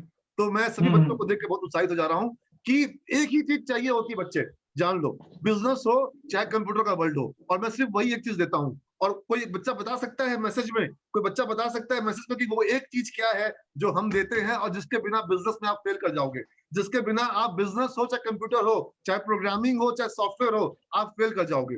वो एक चीज देना ही हमारा काम है। वो एक चीज क्या है जो समझ देता है और जिसके कारण आप सफल होते हो? एक वर्ड में कहना हो, एक चीज, ठीक है ना, जो हम आपको दे सकते हैं। मनीष ने नॉलेज कहा, दिव्या ने स्किल कहा। नॉलेज और स्किल है, बिल्कुल हमारे सिमेज के नाम के साथ ही है नॉलेज, और नाम के साथ ही है स्किल। और मैंने कहा कौन सा नॉलेज? मैंने कहा नॉलेज वो जो अपडेटेड हो, 1996 वाला नॉलेज नहीं, आज 2021 वाला और 23 वाला, 24 वाला। जब आप पास आउट करेंगे, आप 24 में पास आउट करेंगे, आपकी तैयारी 24 की होनी चाहिए। क्या सुन दो, आपकी तैयारी 2025 की होनी चाहिए, 2030 की होनी चाहिए तैयारी। जो कलाम साहब कहते थे कि जब वो भारत 1995 में और 2000 में उन्होंने 2020 की बात करी, वो 20 साल आगे की बात कर रहे थे, और आप 25 साल पीछे जाएंगे, है ना। तो नॉलेज, अपडेटेड नॉलेज, आगे का knowledge, blockchain technology, bitcoin. Bitcoin एक पार्ट है ब्लॉकचेन का, लेकिन किस तरीके से ब्लॉकचेन बदलेगा बैंकिंग की दुनिया को, ट्रैवल की दुनिया को, ब्लॉकचेन बदलेगा अकाउंटिंग की दुनिया को, ब्लॉकचेन बदलेगा लैंडिंग की दुनिया को। लैंडिंग मतलब उधार, लेन देन, ठीक है ना, ट्रांजेक्शंस। तो ब्लॉकचेन किस तरीके से बदल सकता है, इसकी पढ़ाई अगर हम आज नहीं कराएंगे तो हमारे बच्चे पीछे रह जाएंगे। और ये आज देखिए, कल की खबर है, प्रधानमंत्री ने आके कहा ई रूपी, ठीक है ना, ई रूपी नया रुपया आ गया जिसको छू नहीं पाओगे, वो सिर्फ मोबाइल में वाउचर के फॉर्म में आएगा। अभी छोटी शुरुआत हुई है, लेकिन अच्छी बात है, मैं तारीफ करूंगा, शुरुआत तो करी। एक समय आए थे, उन्होंने कहा कि अचानक से रात 12 बजे से नोट बंद, भैया सारे नोट बंद कर दिए, ठीक है, चलो ट्राई करके देखा क्या होता है नहीं होता है। अब उसका हम चर्चा नहीं करेंगे यहाँ पर अभी कि क्या अच्छा हुआ कि बुरा हुआ, लेकिन एक काम उन्होंने अभी किया है कि डिजिटल करेंसी की तरफ भारत ने पहला कदम बढ़ा दिया है। अब रुपया नहीं, रुपी, ई रुपी, RUPI स्पेलिंग है, तो उन्होंने लॉन्च कर दिया। तो क्या ये डिजिटल रुपी जो है कल को बड़ी चीज बन जाएगी? कल को आपकी सैलरी भी RUPI में आएगी, है ना? और आपको हो सकता है कि सारा काम जो है वो डिजिटल होगा। और एक, अगर पदार्थ सर आप अलाउ करें, मैं थोड़ा इकोनॉमिक्स तुम लोग अगर बोलोगे तो पढ़ाऊंगा, पढ़ाने का विषय है, समझना पड़ेगा, और तुम लोग को एक चीज लगेगा कि आज कुछ नया चीज सीखे। इकोनॉमिक्स का एक चैप्टर होता है velocity of money. Velocity of money पढ़ा दूं, बोलो अगर बोलो तो 2 मिनट लगेगा, पढ़ा दूंगा, ठीक है ना? इफ यू वांट, अगर बच्चे थम्स अप का साइन दिखाएंगे जो चाह रहे हैं बच्चे, ठीक है ना? अनुभव ने साइन दिखाया है, तो मैं बताता हूं तुमको, ये जो रुपी आया है, ई रुपी जो आया है, प्रधानमंत्री जो नया लॉन्च किया है, इसका एक बहुत अच्छा परिणाम ये हो सकता है। रुपया जो 100 रुपया जो बाजार में आता है, जब reserve bank of India market में 100 रुपया डालती है, किसी बैंक को देती है 100 रुपया, तो बैंक उस 100 रुपए को किसी को लोन देता है। जिसको लोन देता है वो उसका मशीन खरीदता है, 100 रुपया हो, 100 करोड़ हो या 100 लाख करोड़ हो, आप समझ लो उस बात को। वो पैसा बाजार में आया, उससे लोगों ने फैक्ट्री लगाई, मशीनें खरीदी, सैलरी दी। जब मशीन खरीदी तो जिसने मशीन खरीदी उसने क्या किया? जिससे मशीन खरीदी गई उसने पैसा बैंक में जमा किया, जिसको सैलरी मिली उसने क्या किया? उसने पैसा बैंक में जमा किया। फिर बैंक ने क्या किया? बैंक ने उस पैसे को, बैंक ने 100 रुपए को लोन दिया था, 90 रुपए का लोन दिया, बैंक के पास वापस 80 रुपए आ गया। अब बैंक ने क्या किया? वापस 80 रुपए में से 75 रुपए का लोन दे दिया, 75 रुपए में से वापस 70 रुपए बैंक में आ गए, बैंक ने उसमें से वापस से 65 रुपए का लोन दे दिया, 65 रुपए में से वापस 60 रुपए बैंक में आ गए, 60 में से वापस बैंक ने 55 का लोन दे दिया। गटी माय पॉइंट कि वो 100 रुपया अब बढ़ करके 200-300 रुपए बन जा रहा है, मनी पैसा घूम रहा है, ठीक है ना? मैंने काव्या को 100 रुपया दिया कि तुम्हारे से मुझे एक नोट्स खरीदना है, उसके पास 100 रुपए का इनकम हो गया। काव्या ने अनुभव को वो 100 रुपए दे दिए कि मुझे पिज्जा दे दो, उसके पास भी 100 रुपया हो गया। अनुभव ने सानिया को वो 100 रुपए दे दिए कि मुझे अपना तुम वो फुटबॉल दे दो, उसने, सानिया ने किसी और को दे दिए कि मुझे अपना कुछ तुम कुछ सेलिंग का, उसने कुछ खरीद लिया, कुछ बेच दिया, लेकिन 100 रुपया था और ट्रांजेक्शन 1000 रुपए का हो जाएगा। You getting my point? 100 रुपए से मार्केट में ट्रांजेक्शन 1000 रुपए का हो जाएगा और सबके पास कुछ प्रॉफिट भी आ जाएगी, और सबके पास वो 100 रुपया घूम फिर के वो 100 रुपया हो सकता है मेरे पास आ जाए, लेकिन मार्केट में टर्नओवर जो है उस एक 100 रुपए से 1000 रुपए का बन गया। तो जब मनी की वेलोसिटी बढ़ जाती है, जब नोटबंदी हुआ था तो वेलोसिटी घट गई थी, जब कोरोना में, कोविड में लॉकडाउन लगा तो पैसा का रोटेशन क्या हुआ?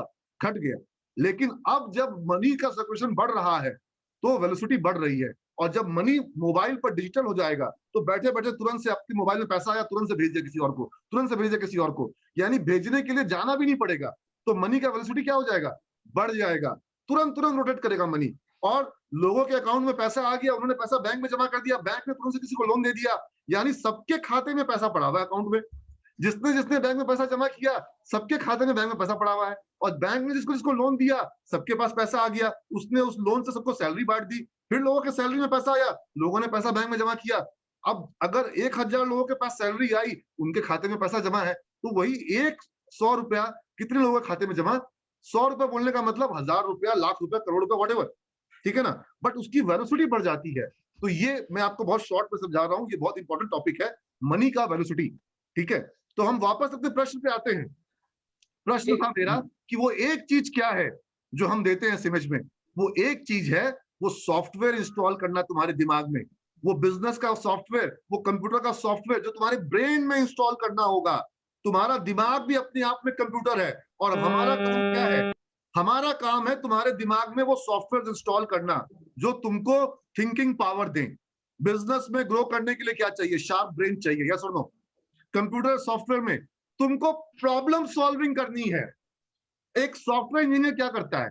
प्रॉब्लम सॉल्व करता है, कोई ना कोई प्रॉब्लम को सॉफ्टवेयर को सॉल्व करना है। अगर सॉफ्टवेयर को प्रॉब्लम सॉल्व नहीं कर रहा है, कोई स्टार्टअप प्रॉब्लम सॉल्व नहीं कर रहा है, तो वो सॉफ्टवेयर चलेगा क्या?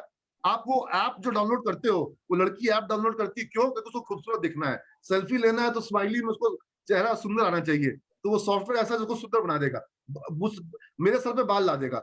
उदार सर के तो बहुत ज्यादा बाल दिख रहे हैं, ठीक है ना, उनका बात है तो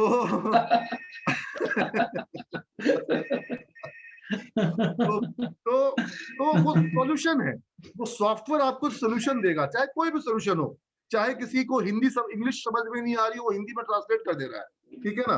तो वो सॉफ्टवेयर आपको सोल्यूशन देगा, तो सोल्यूशन देगा तो उसकी डिमांड होगी।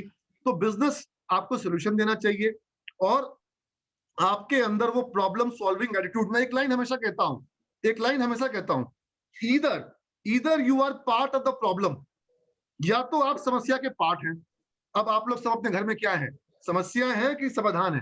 घर में अब लोग आ गई, लॉकडाउन है, घर में बैठी है, इनका मैडम का मन नहीं लग रहा है, तो आप घर में समस्या है कि समाधान है? तो मान लीजिए 4 काम ही कर दे रहे हैं, या आप पढ़ाई करके जब अपने घर में खूब अच्छी तनख्वाह पा रहे हैं, परिवार का नाम रोशन कर रहे हैं, तो आप घर में समाधान है, सोल्यूशन है, आप घर में समस्या नहीं है। नहीं तो माँ बाप बोलते हैं कि देखो बेटा भी नालायक निकल गया, उसका बेटा तो ये कर लिया, उसका बेटा तो ये कर लिया, बड़े भाई का बेटा तो वहां पहुंच गया, और मेरा बेटा क्या करेगा तरुण कुमार, पता ही नहीं है।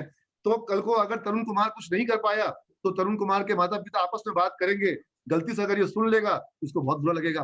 तो वो कहते हैं ना, 16 पिक्चर में डायलॉग था कि सबसे बड़ा बोझ क्या होता है, तो उसने कहा कि सबसे बड़ा बोझ है पिता के कंधों पे बेटे का शव।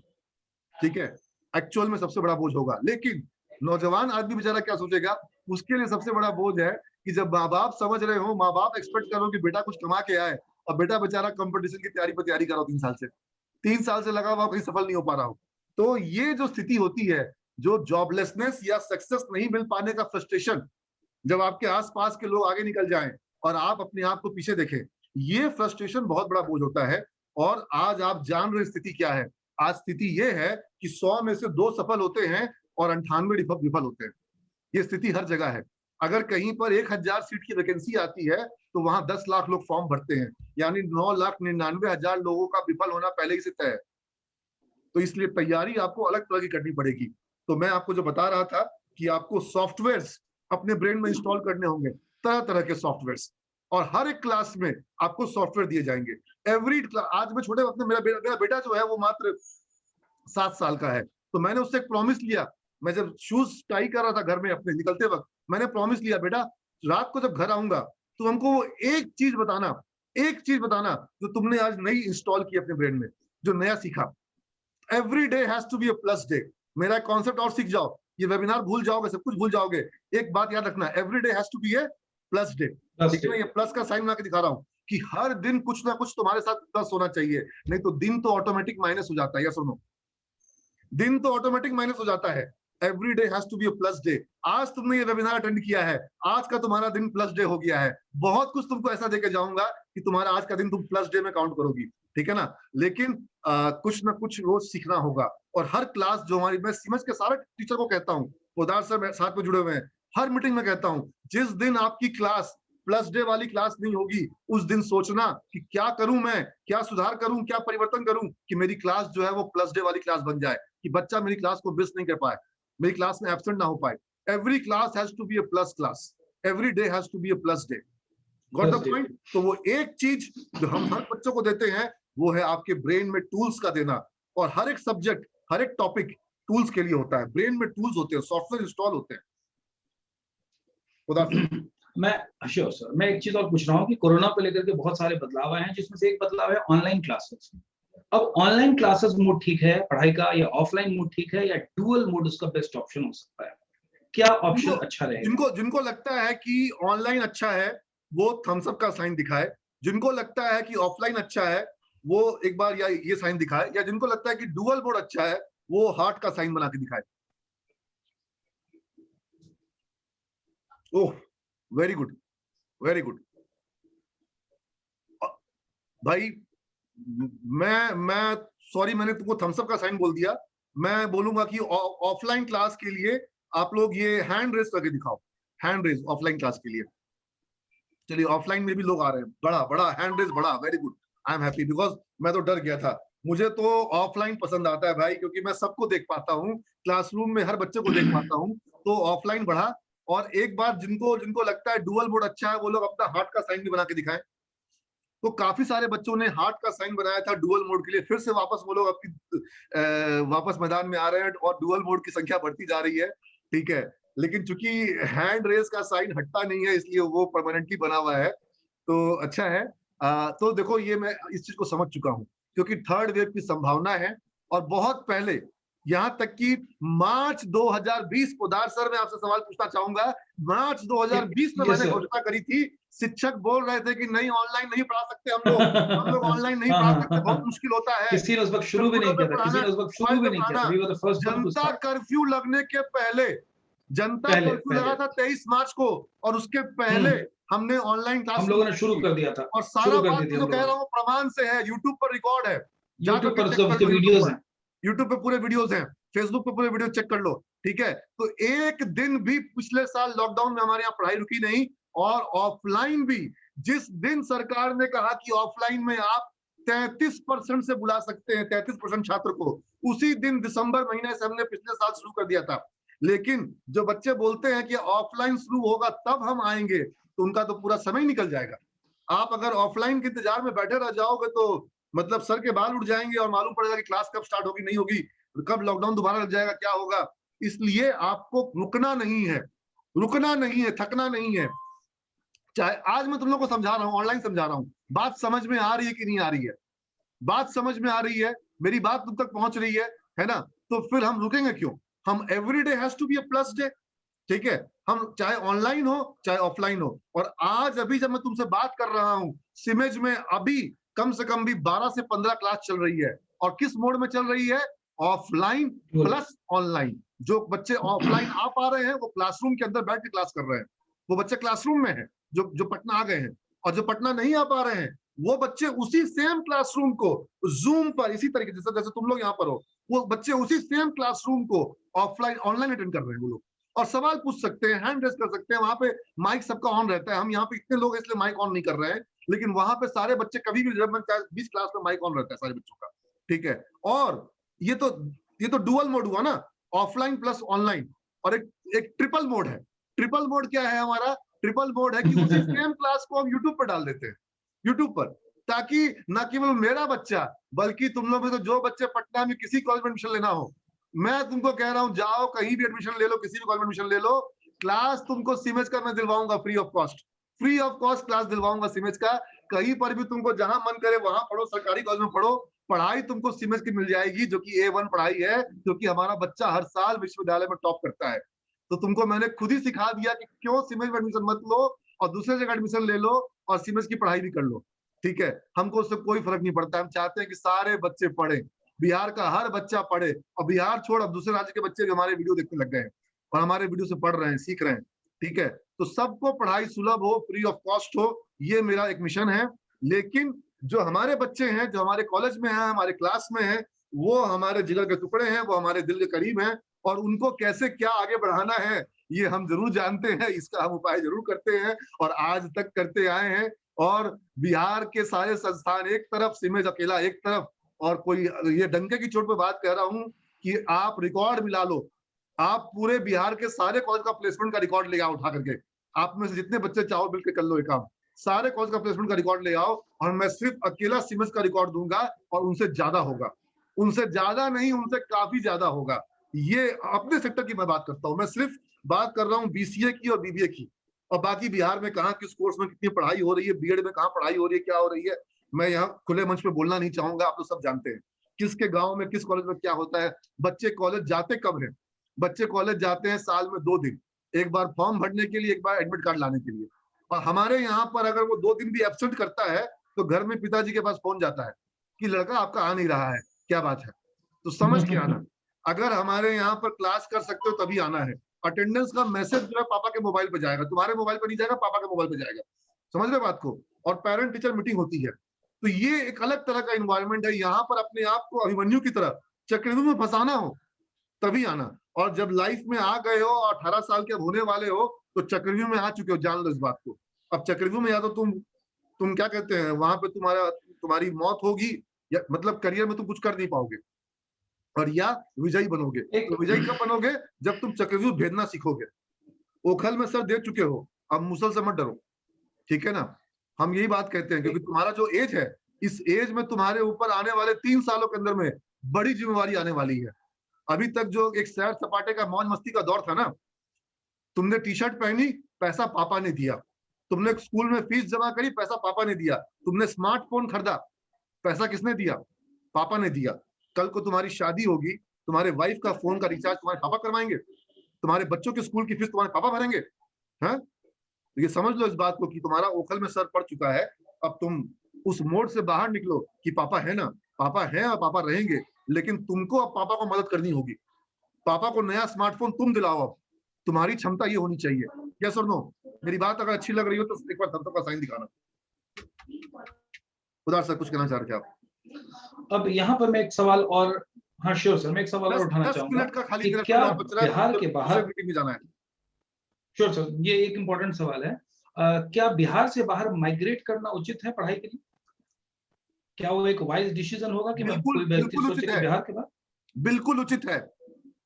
आप सभी बच्चों को मैं कह रहा हूँ, मेरा कॉलेज पटना में है, मैं आपको कह रहा हूँ बिहार से बाहर जाना उचित है, क्योंकि बाहर में बहुत से ऐसे संस्थान हैं जहां पढ़ाई अच्छी है, जहां शिक्षक अच्छे हैं, जहां प्लेसमेंट अच्छा है। हाँ, उनमें से कुछ बहुत महंगे हैं, बहुत महंगे हैं। जो अच्छे संस्थान है वो बहुत महंगे हैं, और जो बेकार संस्थान है वो सस्ते होंगे। वहां जाने का कोई मतलब नहीं है, वहां जाना कोई मतलब नहीं है। मध्य प्रदेश में, पंजाब में, गाजियाबाद में, मेरठ में, मैं कुछ शहरों के नाम ले रहा हूँ क्योंकि वहां पर अधिकांश वैसे ही है। लेकिन पुणे में अच्छे संस्थान हैं, बैंगलोर में अच्छे संस्थान हैं, बुरे भी होंगे वहां पर, लेकिन अच्छे भी वहां पर हैं, लेकिन वो बहुत महंगे हैं। और हमारे बच्चे समझ के उन्हीं संस्थानों में, जिन कंपनियों में बच्चों को प्लेसमेंट मिल रहा है, अगर बैंगलोर का जो टॉप बीसीए कॉलेज है, वहां जिस कंपनी ने हायरिंग करी, वहां विप्रो में गए बच्चे, टीसीएस में गए, इंफोसिस में गए बच्चे, कैपजेमिनी में, कॉग्निजेंट में गए बच्चे, एसेंचर में गए बच्चे, और हमारे बच्चे कहाँ गए? हमारे बच्चे भी उन्हीं कंपनियों में गए, और किस पैकेज में गए? उसी पैकेज में गए। और वहां जो फीस लगी, हमारे बच्चों ने उससे काफी कम फीस दी। यहां तक कि 3 साल की जो फीस हमारे बच्चों ने दी, उससे ज्यादा उनको 1 साल का पैकेज मिला। तो समझदार कौन हुआ?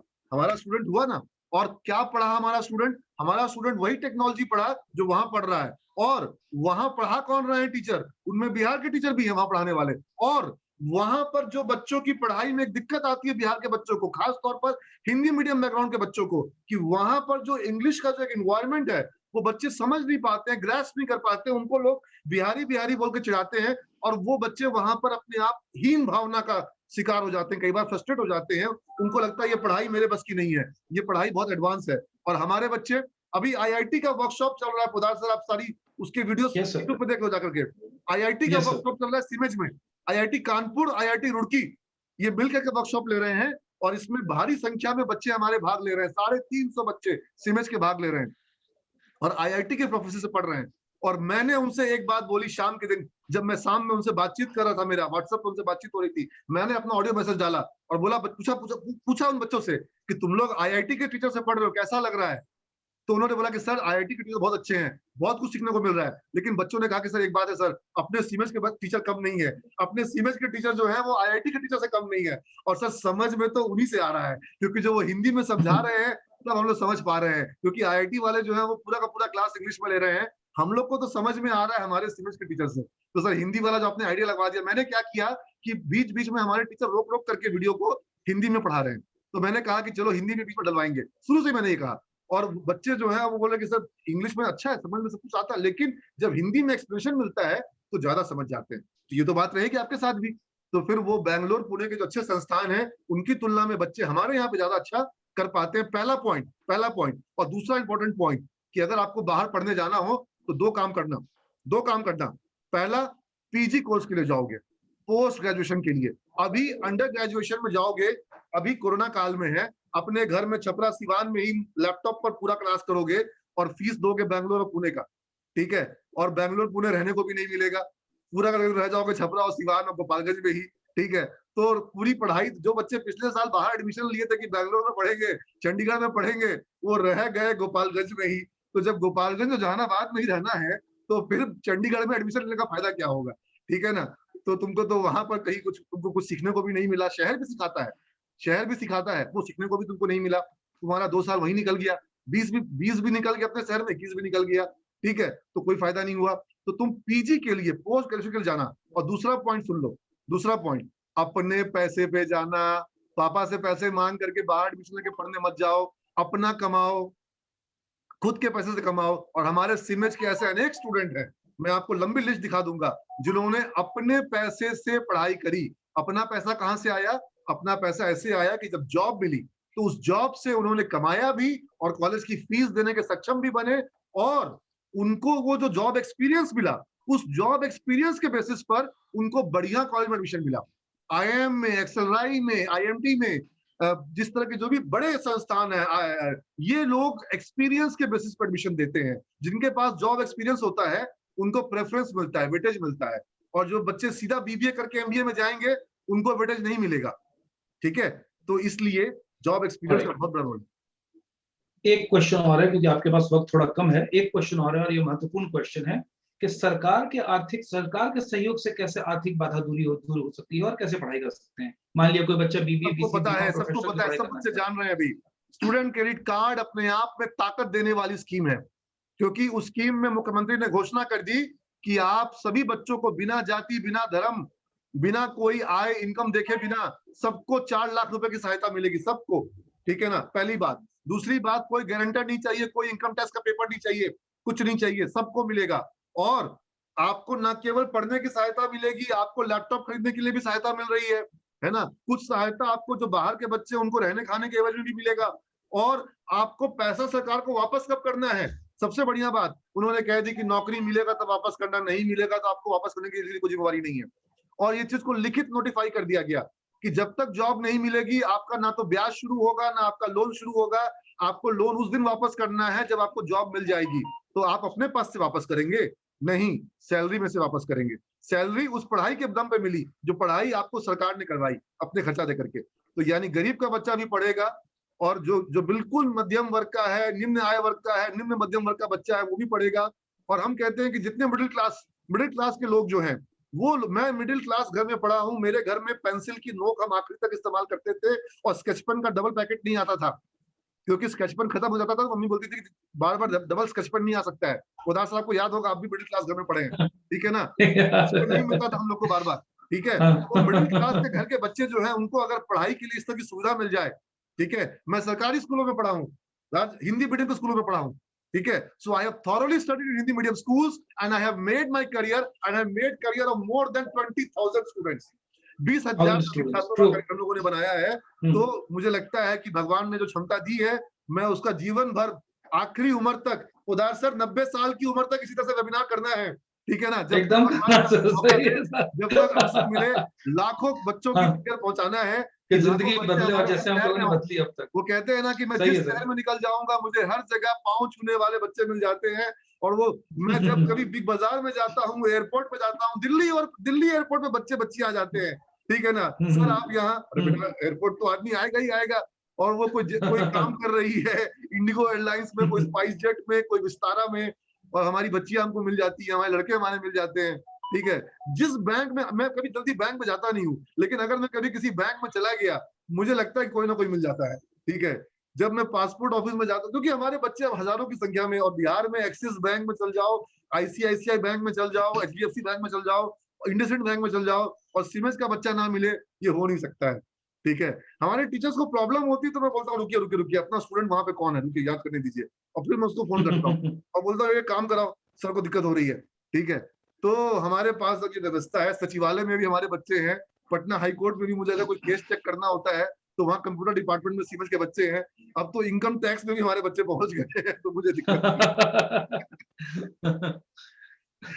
अच्छा, एक मैसेज जो कई एक बच्चों के दिमाग में उठ रहा है और उनका सवाल है कि उनकी शिक्षा जो है वो हिंदी मीडियम से हुई है थॉरली, उन्होंने कंप्यूटर आज तक किसी इस्तेमाल किया नहीं, इंटरमीडिएट तक गांव से पढ़े हुए लोग हैं, कंप्यूटर की पढ़ाई उन्होंने की नहीं, इंग्लिश मीडियम के, उनका इंग्लिश मीडियम काफी कमजोर है। अब ऐसे लोग क्या सफल हो जाएंगे? इसका पूरा जिम्मा मैं, बगल की स्ट्रीट में मेरे पुदार सर हैं, मैं उनको दे दूंगा। आप लोग आओगे, आपको उनके हवाले सौंप दूंगा, ठीक है। और वो इतने सक्षम हैं, इतने काबिल हैं, और उनके साथ 3-4 टीचर्स और हैं जो कि आपकी जो हिंदी इंग्लिश की समस्या है इसका समाधान करेंगे।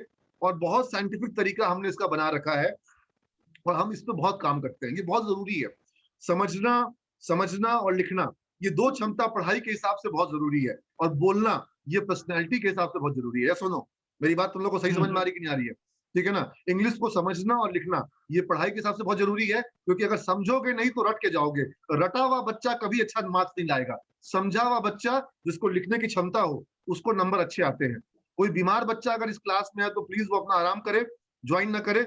जो सीधा होके बैठ सकता है और वही इस क्लास में बैठेगा जिसकी रीढ़ सीधी हो, नहीं तो जो क्लास को कान से सुन रहे हो उनकी कोई जरूरत नहीं है, जो ध्यान से सुन रहे हैं उनकी जरूरत है, ठीक है। और बच्चे कम से कम एक कमीज पहन के आओ, कमीज की तमीज पहन के आओ, ठीक है ना। घर में आपके पास एक कमीज होगी, क्योंकि इस क्लास में लड़के लड़कियां सभी शामिल हैं। ये कौन गैलेक्सी J2 है, इसका कैमरा ऑफ करो, ठीक है। कैमरा करता हूँ, चेक करता हूँ तुरंत। बिल्कुल, ये क्लासरूम में आप लोग कभी भी इस तरीके से सीधा होकर बैठेंगे, जब सीधा होकर बैठेंगे तो आपको सारी बात समझ में आएगी। आपकी जो जो इंद्रियां होती हैं वो बिल्कुल अडेप्टिव मोड में रहती हैं, और आप सिर्फ कान से नहीं सुनते हो, आप ध्यान से सुनते हो। तो पढ़ाई को क्लासरूम में कभी भी कान से मत सुनना, कान में सारी आवाजें आती हैं, ध्यान में जो बात जाती है वो उसको आप डिकोड करता है, ब्रेन कैच करता है, और फिर उस पर चिंतन मनन होता है, ठीक है ना। तो मैंने कहा था आपको every day has to be a plus day, याद रहेगी बात। मैंने कहा था कि वो सॉफ्टवेयर इंस्टॉल करने अपने ब्रेन में, जिससे कि आप सक्सेसफुल होगे। और क्या कहा था, मैंने कहा था कि आपको प्रॉब्लम सॉल्यूशन बनना है, प्रॉब्लम नहीं बनना है। अगर आप सॉल्यूशन नहीं दे रहे हो, इधर you are part of the problem और you are part of the solution, तो आप अपने घर की समस्या बनेंगे कि आप अपने घर के समाधान बनेंगे। और घर छोड़ दो, ये देश भारत दुनिया का सबसे युवा देश है, सबसे युवा देश, यानी कि दुनिया में सबसे अधिक युवाओं की आबादी का प्रतिशत भारत में है। तो ये जो भारत के युवा हैं, भारत के नौजवान हैं, ये भारत की ताकत है कि भारत की कमजोरी बन जाएंगे ये। अगर इनको जॉब नहीं मिला, अगर इनको क्षमता नहीं मिली, अगर इनको एबिलिटी नहीं मिली, तो यही नौजवान जो है अपराधी बन जाएंगे, यही नौजवान इनको ये जॉब की डिमांड करेंगे। और ये आज देखे नहीं, बिहार का जो चुनाव हुआ था, तो चुनाव का मुद्दा क्या बन गया था, रोजगार रोजगार रोजगार, रोजगार दो, रोजगार दो। अरे तुमको कोई रोजगार नहीं दे सकता है, कोई नेता, चाहे वो दिल्ली में हो चाहे वो बिहार में हो, सबके लिए मैं बोल रहा हूँ, सबका सम्मान करता हूँ, आदरणीय प्रधानमंत्री, आदरणीय मुख्यमंत्री, आदरणीय विपक्ष के नेता, कोई तुमको जॉब नहीं दे सकता है। तुमको तुम्हारी क्षमता, तुम्हारा नॉलेज तुमको जॉब देगा, या सुनो, कोई पॉलिटिशियन तुमको जॉब देगा? ये जो भारत की जो युवा आबादी है, भारत में आज लगभग 50-60 करोड़ युवा आबादी है, इस 60 करोड़ युवा आबादी को कोई पॉलिटिशियन जॉब दे सकता है? और ताकत है किसी सरकार में कि इतने लोगों को तनख्वाह दे सके? कोई सरकार तनख्वाह नहीं दे सकती है। दुनिया का तेल का सबसे अमीर देश था वेनेजुएला, सबसे अधिक देश, सऊदी अरबिया से ज्यादा तेल था वेनेजुएला में, और वेनेजुएला बर्बाद हो गया। वेनेजुएला की सरकार ने सोचा कि हमारे पास इतना पैसा है, इतना तेल है, दुनिया में सबसे बड़ा तेल का रिजर्व है हमारे पास, हम जिसको चाहें उसको जॉब दे सकते हैं। तो पॉलिटिशियन ने जॉब बांटना शुरू किया, लोगों को सैलरी बांटनी शुरू करी, सारी कंपनियों को गवर्नमेंट की कंपनी बना दिया, और उनमें सब कुछ गवर्नमेंट का जॉब देना शुरू किया। आज दुनिया का सबसे गरीब देश, दुनिया का सबसे अपराधी का देश, शाम में वहां निकल नहीं सकते हैं, किडनैप हो जाएगा, और उस देश को भाग के उस देश से निकलने के लिए सारे लोग बेचैन रहते हैं। अब महंगाई की दर वहां पे प्रति घंटे बढ़ रही थी, दुगनी हो रही थी, और उसका नोट जो है वो बच्चे उससे नोट से अब वो पानी का जहाज बना के खेलते हैं, $10 मिलियन के वहां के वेनेजुएला के नोट से। जो देश सबसे अमीर था बर्बाद हो गया, क्योंकि कोई पॉलिटिशियन तुमको जॉब बांट कर करके तुमको जॉब नहीं दे सकता है। जॉब तुमको मिलेगी तुम्हारी ताकत पर, तुम्हारे नॉलेज पर। Don't demand the job, don't demand the job, command the job. Job को कमांड करो अपनी नॉलेज पर, अपनी क्षमता पर, एबिलिटी पर। तुमने सबने इंग्लिश पढ़ा है, या सुनो, इंग्लिश तुम सबने पढ़ा है, कोई झूठ नहीं बोलेगा। 12th का एग्जाम पास किया बिना इंग्लिश के? सीधी सीधी बात करता हूं, 12th का एग्जाम पास किया, इंग्लिश पढ़ा तुमने, इंग्लिश का तुमको नॉलेज शायद हो भी, लेकिन क्षमता है, स्किल है, एबिलिटी है, इंग्लिश में बोल पाते हो? अगर क्षमता नहीं है, इसका मतलब है कि तुम्हारे अंदर काबिलियत नहीं है। तो तुमने नॉलेज लिया, स्किल नहीं लिया। और सिमेज में प्रोग्रामिंग जब कराते हैं तो प्रोग्रामिंग का नॉलेज देते हैं? नहीं, प्रोग्रामिंग का नॉलेज के साथ साथ प्रोग्रामिंग का स्किल चाहिए। अगर स्किल नहीं होगा प्रोग्रामिंग का, अकाउंटिंग का, मार्केटिंग का, तो फिर तुमको जॉब नहीं मिलेगी। जॉब मिलने के लिए नॉलेज भी चाहिए और स्किल भी चाहिए। तुम देखो, सचिन तेंदुलकर के गुरु कौन थे? रमाकांत अचरेकर। और रमाकांत अचरेकर ने क्रिकेट का नॉलेज दिया कि स्किल भी दिया? नॉलेज भी दिया और स्किल भी दिया। लेकिन तेंदुलकर को नॉलेज जितना दिया, क्या कांबली को कम नॉलेज दिया? नहीं, कांबली को भी उतना ही नॉलेज दिया। दोनों के गुरु एक थे। और स्किल ज्यादा किसमें था? ज्यादा स्किल तेंदुलकर में था कि ज्यादा स्किल कांबली में था? सबको जवाब लिख के बताओ। तेंदुलकर के लिए टी टाइप करो, कांबली के लिए के टाइप करो, ठीक है ना। ज्यादा स्किल किसमें था, तेंदुलकर में कि कांबली में? ठीक है ना, ज्यादा स्किल किसमें था? ठीक है, तेंदुलकर में ज्यादा स्किल था कि कांबली में ज्यादा स्किल था? ठीक है, अपने जवाब आप टाइप करो, चैट बॉक्स में टाइप करो के या कांबली के लिए।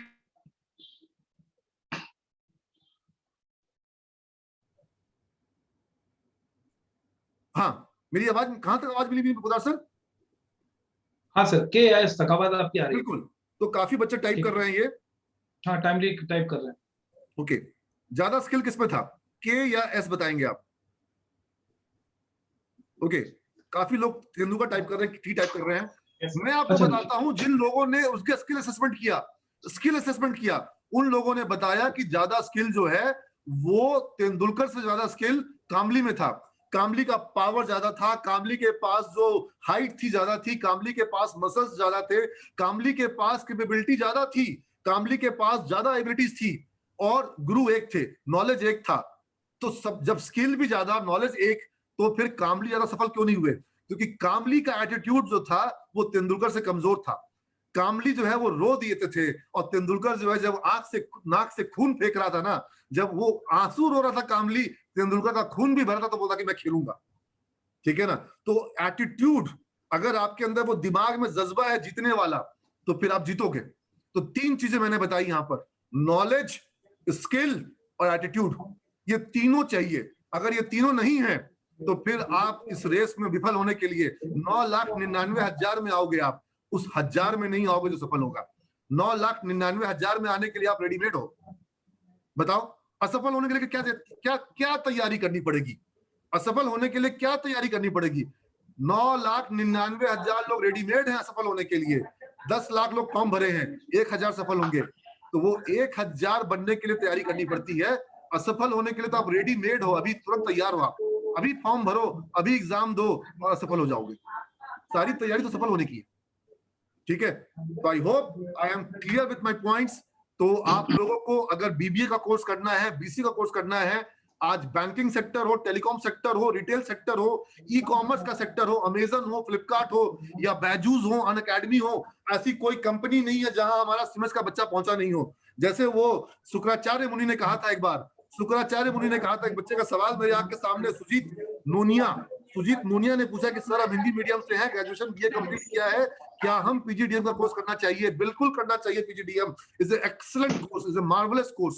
ठीक है ना? और सुजीत, तुम्हारे सवाल से जुड़ा हुआ मुझे ये शुक्राचार्य मुनि का श्लोक याद आया, जिसका अर्थ होता है कि ऐसा कोई शब्द नहीं है जिससे कि श्लोक ना बन सके, ऐसा कोई शब्द नहीं जिसका कि कोई श्लोक ना बन सके, और ऐसा कोई जड़ नहीं जिससे दवा ना बन सके, और ऐसा कोई व्यक्ति नहीं जिसको विशिष्ट ना बनाया जा सके, ऐसा कोई व्यक्ति नहीं जिसको विशिष्ट ना बनाया जा सके। यानी हर छात्र को विशिष्ट बनाना संभव है। तुम सबके अंदर में, तुम सबको भगवान ने वो समान क्षमता दी है ब्रेन के अंदर में, जिसका तुम प्रयोग कर करके तुम सफल हो सको। लेकिन डिपेंड इस बात पर करता है कि तुम कितना प्रयोग करो। तुम में सबके अंदर समान ताकत है अपने मसल्स को मजबूत बनाने की, और मसल्स को मजबूत बनाने के करके ताकतवर बनने की, तेज दौड़ने की।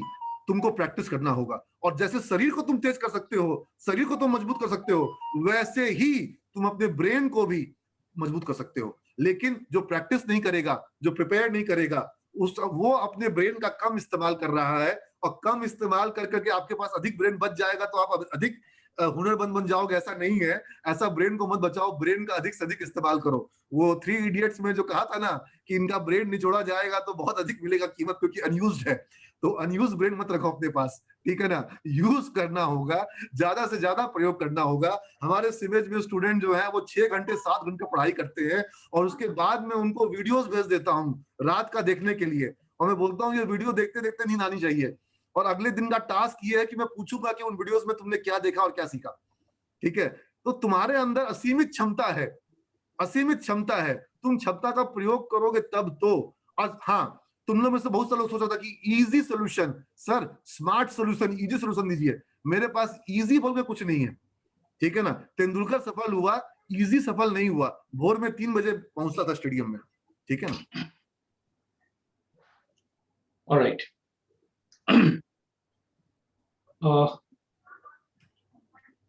कई एक बच्चों के क्वेश्चंस हैं, और ये क्वेश्चन कुछ तो ऐसे हैं जिनके जवाब ऑलरेडी दिए जा चुके हैं, और कुछ क्वेश्चंस थोड़े से हैं कि sir I am from Delhi, क्या मैं सिमेज से बीसीए के लिए अप्लाई करना ठीक रहेगा? बच्चे, तुमको क्यों लगता है कि मैं बोलूंगा कि ठीक नहीं रहेगा? ठीक है, तुम दिल्ली से हो, मेरा मिशन ही यही है कि बिहार में सिमेज एक विश्वविद्यालय का निर्माण कर रहा है। मैं दिखाई देता हूं, मैं अपना वो ड्रीम प्रोजेक्ट तुम लोग को दिखा रहा हूं जो बन रहा है। ठीक है, तुम लोग को मेरी स्क्रीन दिखाई पड़ रही होगी, और मैं तुमको वो दिखाता हूं जो सिमेज का हमारा संस्थान की जो बिल्डिंग बन रही है। एक बिल्डिंग जो हमारी ऑलरेडी बन चुकी है, वो बिल्डिंग आप लोग जब पटना आएंगे तो आप देख पाएंगे। और ये आप देखिए सिमेज की वो बिल्डिंग जो कि हम अभी बना रहे हैं, हमारी जो अभी नया ब्रांच बना है उसके ठीक बगल में ये ब्रांच हमारी बन रही है। और ये ब्रांच जो बिहार के जो एजुकेशन के काया पलट करेगा। और ये एक है, हमारे ऐसे 3 प्रोजेक्ट चल रहे हैं बिहार में। हम स्किल विश्वविद्यालय बनाना चाह रहे हैं, स्किल यूनिवर्सिटी, बिहार का पहला स्किल यूनिवर्सिटी बनाना चाह रहे हैं हम। और उस पर हमने काम किया है, अपना प्रेजेंटेशन बनाया है, कई सारे बिहार के जो मंत्रीगण हैं उनको भी दिखाया, आईएएस अधिकारी को भी दिखाया कि हमें इस चीज की अनुमति दी जाए, हम ये काम करना चाह रहे हैं। और ये कंस्ट्रक्शन ऑलरेडी शुरू हो चुका है, ये कंस्ट्रक्शन ऑलरेडी शुरू हो चुका है। ये जो बिल्डिंग आप जो मैप देख रहे हैं, इसको जब आप आएंगे तो ये साइट पर भी आपको जाने का मौका मिलेगा, क्योंकि इसके ठीक बगल में हमारा एक ब्रांच है जो चल रहा है। इसके ठीक बगल में हमारा ब्रांच चल रहा है, वहां पर आप जाएंगे तो नई बिल्डिंग जो हमारी बनी है, जब आप सिमेज की नई बिल्डिंग में जाएंगे उसके बगल में ये एक और बिल्डिंग बन रही है हमारी वहां पर। तो ये हमारी लाइब्रेरी को आप देख रहे हैं कि किस तरह की हमारी लाइब्रेरी है। इसी लाइब्रेरी में कैंटीन भी होगी, मतलब कैंटीन अलग से भी होगा, लेकिन लाइब्रेरी में कैफेटेरिया होगा, ताकि एक हाथ में कॉफी हो, एक हाथ में किताब हो, और आप वहां पर बैठ के आराम से पढ़ो भी और गप भी करो। गप करना भी जरूरी है, क्योंकि जब आप पढ़ाई में गप करोगे ना तो एक दूसरे से आइडिया एक्सचेंज होते हैं और कॉन्सेप्ट की क्लैरिटी आती है। तो ये सीढ़ियां बनाई हमने। ये सीढ़ियों का मकसद ये है कि इन सीढ़ियों में बच्चे बैठ के गप करेंगे, किताब लेकर के, कॉफी लेकर के गप करेंगे और एक दूसरे से कॉन्सेप्ट को समझेंगे। जो पढ़ाई क्लासरूम में होती है उसके क्लासरूम के बाहर भी पढ़ाई होती है। तो ये हमारा लैब वहां का जो आप देख रहे हैं जो बन रहा है, और ये एक दुनिया आपको दिखाऊंगा इसमें यहाँ पर कि किस तरीके से यहाँ पर ये देखिए, ये पूरी एक दुनिया ये बसाई जा रही है वहां पर, कि यहाँ पर हर एक फ्लोर से दूसरा फ्लोर दिखाई पड़ेगा। और ये इस तरह से बना रहे हैं कि अगर मैं ग्राउंड फ्लोर में खड़ा होकर अनाउंसमेंट करूंगा कि ऊपर के हर एक फ्लोर से बच्चे देख पाएंगे। तो जैसे मॉल्स में होता है ना, ताकि कभी कभी जो हम लोग डांस वगैरह बच्चे करेंगे तो नीचे में बच्चे लोग डांस कर रहे हैं और हर एक फ्लोर से बच्चे जो है वो तालियां बजा रहे हैं, सीटी बजा रहे हैं और इंजॉय कर रहे हैं। तो वो इस तरह का भी कैंपस में हमारा एक इन्वायरमेंट होना चाहिए। और इसके क्लासरूम वगैरह भी आपको दिखाऊं मैं। आर्टिफिशियल इंटेलिजेंस लैब है, इस तरह की, क्योंकि हमारे पास वहाँ ग्राउंड कम है तो हमने छत पर खेलने की व्यवस्था की, लैंग्वेज लैब होगा और इस तरीके से वहां पर मूवी रूम होगा जहां पे मूवीज दिखाई जाएंगी। और ये जो क्लासरूम का आप व्यू देखेंगे, ये इस तरह का वहां का जो है अंदर का एक खुला इन्वायरमेंट अंदर में रहेगा, कैंपस के अंदर में इस तरह से खुला हुआ इन्वायरमेंट रहेगा, ठीक है, जो बनाया जा रहा है। ये एक ओपन जिम बनाने के लिए जगह है, जहां पर 2 फ्लोर ओपन रहेगा और यहाँ पर ओपन गार्डन रहेगा, 3rd फ्लोर पे ओपन गार्डन होगा। और ये ऊपर के फ्लोर पे चलते हैं हम लोग, ऊपर के फ्लोर में क्लासरूम्स होंगी। ये हमारा क्लासरूम के फ्लोर पे हम जाएंगे, यहां से आपको पूरा दिखाई पड़ रहा है, ये क्लासरूम्स में हम एंटर करने वाले हैं। और बीच बीच में जो गोल रूम दिख रहे हैं ना, गोल रूम बीच बीच में दिख रहे हैं, ये ट्यूटोरियल रूम है, जहां पर बच्चे आपस में ग्रुप में स्टडी करेंगे, प्रेजेंटेशन बनाएंगे। हडल रूम कहते हैं इसको। IIM वगैरह में जाएंगे, IIT में जाएंगे, वहां इस तरह के हडल रूम मिलते हैं।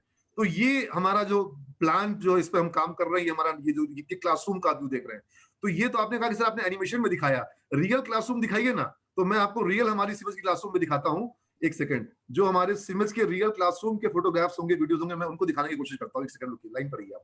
मैं अपना सिमेज का फेसबुक का पेज खोल रहा हूँ, रुको, तुम लोग को दिखाने के लिए, ठीक है ना। और तुम लोग उस सिमेज के फेसबुक पेज पर जुड़ जाओगे, ठीक है, तुम लोग सिमेज का फेसबुक पेज पे जुड़ जाओगे। और क्या है उसका आईडी मैं तुमको बता दूं, fb.com आ गया ना, ये facebook.com खुल गया। और यहाँ पे स्लैश करके टाइप कर दो सिमेज, ठीक है, सिमेज, fb.com/सिमेज है, वहां पे आप जाएंगे तो ये सिमेज कॉलेज पटना का फेसबुक का पेज खुल जाएगा। और यहाँ पे आप आएंगे तो आपको बहुत सारी चीजें जानने को मिलेगी। और साथ ही साथ ये आपको दिख रहा है स्क्रीन, और साथ ही साथ ये वीडियो, ये हमारा जो अभी का कैंपस है, मैं आपको वो दिखा देता हूँ।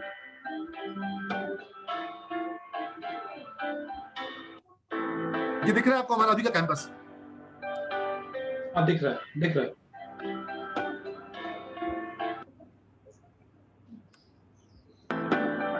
ये हमारा अभी का कैंपस है, थोड़ा छोटा है ये। अगर मैं बात करूं, मेरे को तो आप सुन चुके हो, इसलिए मैं अपने आप को आगे बढ़ा देता हूँ। ये वीडियो बाद में देख लेना तुम लोग, हाँ, मुझे अच्छा लगेगा, लाइक कर देना इसको, ठीक है ना, समझ रहे हो ना। बेहतर तरीके से ये लाइब्रेरी हमारी अभी की लाइब्रेरी, ठीक है, जो बड़ी लाइब्रेरी बनेगी वो दिखाया मैंने, वो अलग है। ये हमारी अभी की लाइब्रेरी है, लेकिन छोटा है लेकिन अच्छा है कि नहीं अच्छा? अगर अच्छा लग रहा तो थम्स अप का साइन दिखाओ, ठीक है। हाँ, और ये नॉलेज का मंदिर है हमारा, ये कॉलेज हमारा जो है इसको मंदिर मानता हूँ मैं। यहाँ पे सारे वोकेशन कम ही है। मैम को आप जब आओगे तो पढ़ना मैम से, ठीक है ना। नेहा मैम को मैं आगे बढ़ा दे रहा हूँ। ये क्लासरूम का वीडियो देखो आप, ठीक है, ये लैब का आप देख रहे हो, ये हमारा लैब। तो यहाँ पे अगर मैं बात करूँ, यहाँ पे you can be all in this. समझ रहे हैं? अच्छा लग रहा है आपको?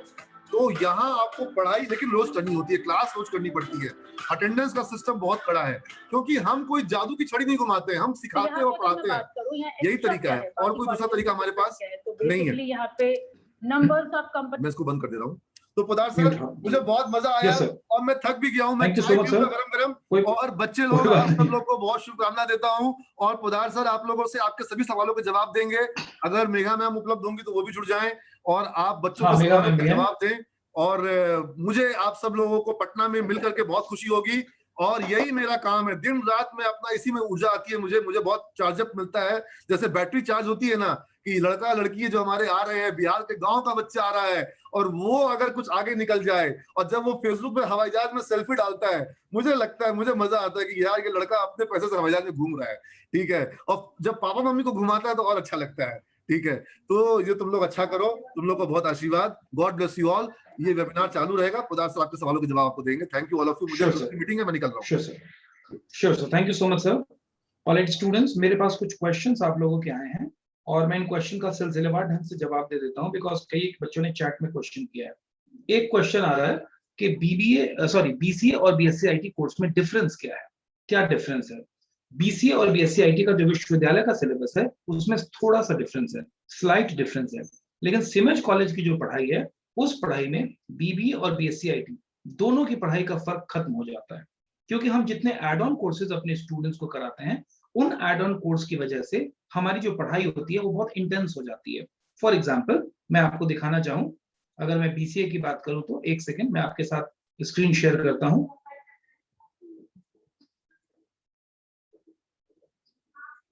मैं स्क्रीन शेयर करता हूं, आई होप आप उसे देख पाएंगे।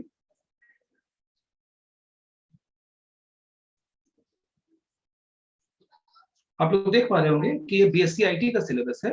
बीएससी आईटी और बीसीए दोनों ही कोर्सेज में फॉलोइंग कोर्सेज, ये जितनी चीजें आप नीचे में देख रहे हैं ये सारी चीजें बीसीए में भी हम बच्चों को कराते हैं और बीएससी आईटी में भी हम बच्चों को कराते हैं, दोनों ही कोर्स में। इसमें हम क्या कराते हैं कि अगर हमारे यहाँ स्टूडेंट बीसीए या बीएससी आईटी का एडमिशन लेते हैं तो हम उनको एमसीए एंट्रेंस की प्रिपरेटरी क्लासेस भी कराते हैं। तो 3 साल तक जो आप पढ़ाई करते हैं उसमें आपको एमसीए एंट्रेंस की प्रिपरेटरी क्लासेस भी होती है। एडवांस वेब डेवलपमेंट का पैकेज, ये सारी पढ़ाई अतिरिक्त है, यूनिवर्सिटी कोर्स के अलावा है ये, जिसमें ड्रीम वीवर है, सीएसएस है, जावास्क्रिप्ट है, पीएचपी है, एसपी.नेट है, जेएसपी है, माइस्क्यूएल है, एसक्यूएल सर्वर है, फोटोशॉप है, जुमला है, वर्डप्रेस है, सर्च इंजन ऑप्टिमाइजेशन, एसईओ जिसे हम लोग कहते हैं, ये तमाम चीजें आपको पढ़ाई जाती है additional add on program global curriculum के तहत सीमित समूह में। ये सब विश्वविद्यालय पढ़ाई के अतिरिक्त है। इसी के साथ साथ एडवांस जावा पैकेज, जिसमें कि जावा बीन्स है, कोरबा है, जावा सर्वलेट है, जावा सर्वलेट है, सॉकेट प्रोग्रामिंग है, ये तमाम तरह की चीजें, ये सारे प्रोग्रामिंग लैंग्वेजेस हैं जो आप लोग अभी समझ नहीं पाएंगे, लेकिन मैं आपको बताना चाहूंगा कि ये इतने एडिशनल प्रोग्राम आपको समझाए जाते हैं, पढ़ाए जाते हैं। इसके साथ साथ कंप्यूटर हार्डवेयर और नेटवर्किंग का आप लोग को डिप्लोमा कोर्स भी कराया जाता है। तो आप कंप्यूटर हार्डवेयर में भी डिप्लोमा कोर्स कर चुके होते हैं, कंप्यूटर नेटवर्किंग में भी डिप्लोमा कोर्स कर चुके होते हैं। एमसीएससी यानी Microsoft certified system engineer training, ये जो एमसीएससी का कोर्स होता है ये कोर्स भी कराया जाता है। इसके साथ साथ सीसीएनए यानी Cisco certified network associate training का जो प्रोग्राम होता है वो भी कोर्स कराया जाता है। तो आप देख रहे हैं कि सीमेंट समूह से आप बीसीए पढ़े या बीएससी आईटी पढ़े, इतने सारे प्रोग्राम एडिशनल होते हैं जो आपको कराए जाते हैं। पहली बात, इन पढ़ाई के साथ साथ बीसीए के स्टूडेंट्स को हम लोग रोबोटिक्स भी पढ़ाते हैं, यानी रोबोट्स कैसे काम करते हैं, उनकी प्रोग्रामिंग कैसे की जाए, उनकी कोडिंग कैसे की जाए, कैसे उन्हें प्रोग्राम के थ्रू कंट्रोल किया जाए, रोबोटिक्स की भी पढ़ाई कराते हैं। लिनक्स और ओपन ऑफिस का भी प्रोग्राम कराते हैं। क्लाउड कंप्यूटिंग, जिसके बारे में सर अभी थोड़ी देर पहले आपसे बात कर रहे थे कि क्लाउड कंप्यूटिंग, एथिकल हैकिंग की हम लोग बात करें, आप लोगों ने नाम टर्म सुना होगा, हैकर्स होते हैं, कुछ अनएथिकल होते हैं जो इलीगल है, ये एथिकल हैकर्स की हम लोग बात कर रहे हैं। इसके साथ साथ एंड्रॉयड एप्लीकेशन डेवलपमेंट प्रोग्राम, आप जो मोबाइल फोन यूज करते हैं उसमें एंड्रॉयड एप्लीकेशन आपका होता है, एंड्रॉयड एप्लीकेशन कैसे डेवलप किया जाए वो वाले programs, advance Excel and PowerPoint, software और वेब प्रोजेक्ट डेवलपमेंट। तो आप में से जिस बच्चे का ये सवाल था कि इन दोनों क्वेश्चन में क्या डिफरेंस है, तो ये डिफरेंस आपको समझ में आ गया होगा कि सिमज में इस डिफरेंस को हम खत्म कर देते हैं विश्वविद्यालय कोर्स में। और तो आप ये भी रियलाइज करेंगे कि कुछ पेपर्स ऐसे हैं जो बीएससी आईटी के किसी अगले सेमेस्टर में पढ़ने हैं तो वो इसमें थोड़ा सा कभी पहले सेमेस्टर में पढ़ना हो जाता है, अदरवाइज मोर और less things remain the same.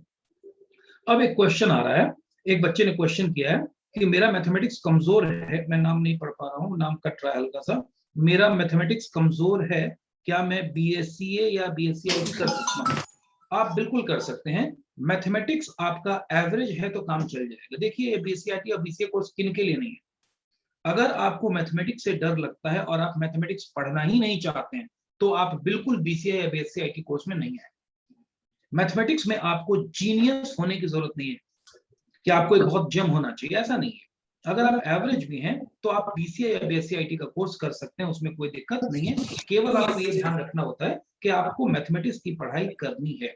Mathematics से अगर डर लगता है कि सर मुझे इससे मुक्ति दे दीजिए, तो बीसीए या बीएससीआईटी के कोर्स की आप पढ़ाई मत करिए। अगर आप एवरेज हैं तो भी आप पढ़ाई कर सकते हैं बीसीए या बीएससीआईटी कोर्स का। यहाँ पर एक सवाल एक बच्चे का आ रहा है कि एडमिशन प्रोसेस क्या है। मैथ्स इंप्रूव हम करा देंगे। हाँ वो ठीक है, वो ठीक है। नहीं, यहाँ पर मैं एक चीज कहना चाहूंगी कि हम सिमिज का एक बहुत बड़ा यूएसपी है, दैट इज फाउंडेशन कोर्स। जो ब्रिज कोर्स हम कराते हैं, आई एम श्योर सर ने आपको जानकारी इसके बारे में दी होगी। जो ये ब्रिज कोर्स हम कराते हैं, कमजोर से कमजोर छात्र बच्चे, आप ये मान के चलो, आप कमजोर सोचते हो अपने आप को तो कमजोर हो, अदरवाइज आप कमजोर नहीं है। सिमिज की एक बहुत बड़ी यूएसपी है, 2 महीने का फाउंडेशन कोर्स हम कराते हैं, विच इज कंपल्सरी। आपको चॉइस नहीं दी जा रही है कि मैं करूं या ना करूं, वो आपको करना है। इस ब्रिज कोर्स में हम इंग्लिश, मैथ्स आपका पूरा इंप्रूव करते हैं। वो आपको खाली बस एक काम करना है, क्लास करनी है और भरोसा रखना है अपने आप पर और अपने संस्थान पर, दैट्स इट। बाकी इंग्लिश और maths that is not a problem. अगर सिमिज में इतने छात्रों का आज तक प्लेसमेंट हुआ है, अगर हमारे बच्चे विश्वविद्यालय टॉपर हैं, तो बच्चे कोई तो बात होगी, जादू की छड़ी नहीं चलाएंगे, बट डेफिनेटली करंट लेवल से इंप्रूव हम जरूर कर देंगे। Thank you so much ma'am. एक और क्वेश्चन है कि एडमिशन प्रोसेस क्या है। ऑलराइट, और उसी से जुड़ा एक और क्वेश्चन आ रहा है अंकुर कुमार का कि please can you tell me how to go for student credit card. ये मैं दोनों क्वेश्चन डील कर लेता हूं कि सिमिज में अब आपको क्या करना है ना, what is the next move, what exactly are you supposed to do. सबसे पहले अब आपको सिमिज का एंट्रेंस एग्जामिनेशन का फॉर्म खरीदना है। मैं आपको स्टेप बाय स्टेप चरणबद्ध तरीके से सब कुछ बता देता हूँ। आपके कई एक बच्चों के लिए सवाल आए हैं, सारे सवालों के जवाब मिल जाएंगे। अब आप लोग को सिमिज का एंट्रेंस एग्जामिनेशन का फॉर्म खरीदना है, जिसका शुल्क 800 रुपीज है, 800 रुपए है, ध्यान रखिएगा। इस 800 रुपीज को देकर के आप लोग सिमिज एंट्रेंस एग्जामिनेशन का फॉर्म लेंगे। जब आप सिमिज एंट्रेंस एग्जामिनेशन का फॉर्म लेते हैं तो आपको एक मॉडल पेपर दिया जाता है कि किस तरह के सवाल परीक्षा में पूछे जाएंगे। मॉडल एग्जामिनेशन का आपको पेपर दिया जाता है। उससे आपको पता चल जाता है कि पढ़ाई किस तरह की होने जा रही है और किस तरह के सवाल जवाब एग्जामिनेशन में पूछे जाएंगे। उसी तर्ज पर आपसे सवाल पूछे जाते हैं सिमिज के एंट्रेंस एग्जामिनेशन के लिए।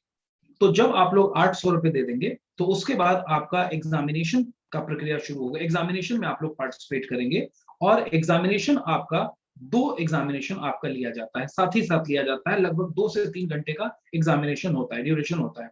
उसमें आपका ऑब्जेक्टिव एग्जामिनेशन होता है और सब्जेक्टिव एग्जामिनेशन होता है।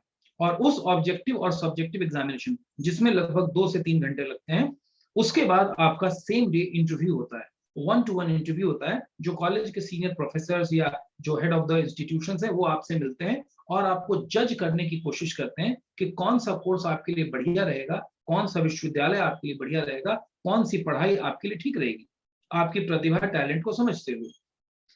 तो आपके जो रिटन मार्क के जो एग्जामिनेशन के जो मार्क्स होते हैं और इंटरव्यू के जो रिमार्क्स होते हैं, इन मार्क्स और रिमार्क्स, इन दोनों चीज को ऐड करके अगले 2-3 दिनों के भीतर रिजल्ट कंपाइल होता है।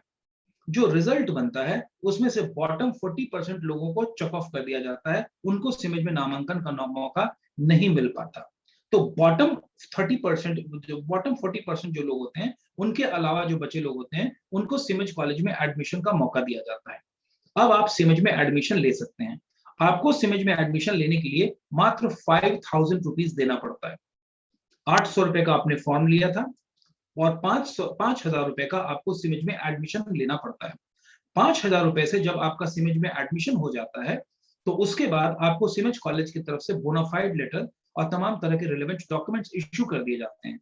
अगर आपने ऑनलाइन एग्जाम दिया है या ऑनलाइन एडमिशन लिया है तो ये चीजें आपके घर पे कुरियर कर दी जाती है कॉलेज के द्वारा। और ये जो बोनाफाइड लेटर है, इस लेटर को लेकर के आप अपने जिला के डीआरसीसी ऑफिस में जाते हैं।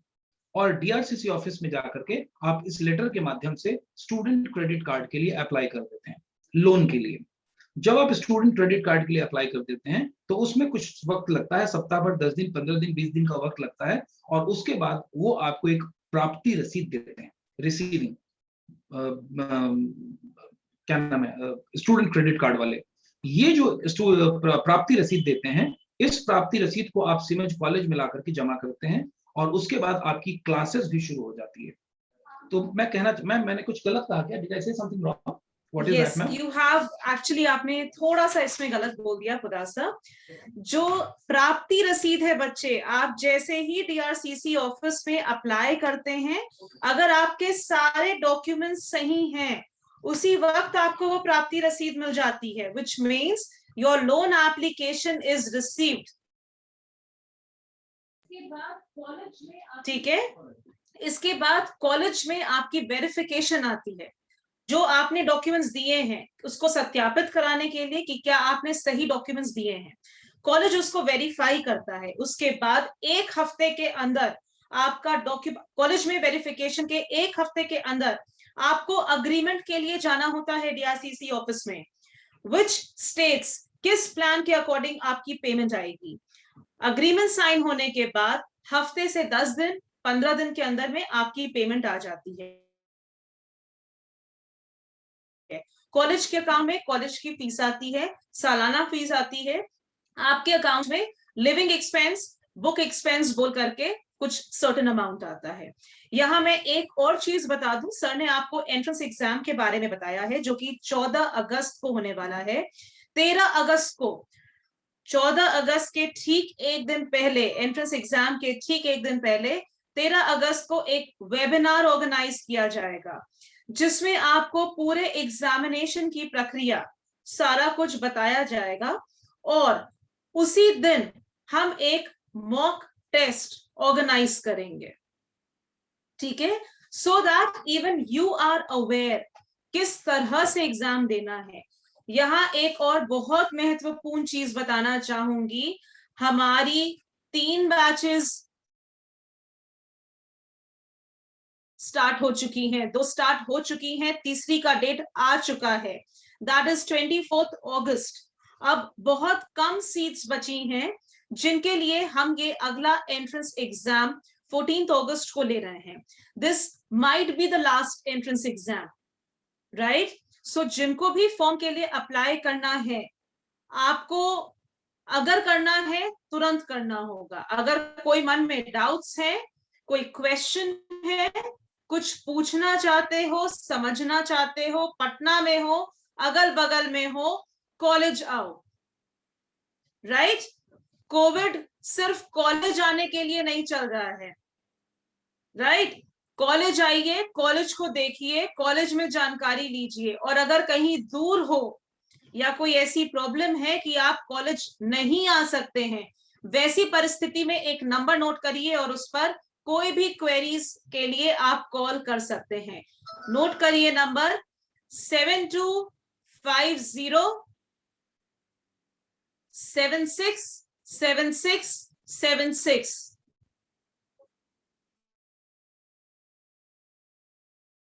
आप इस पर कॉल भी कर सकते हैं, आप इस पर व्हाट्सएप भी कर सकते हैं।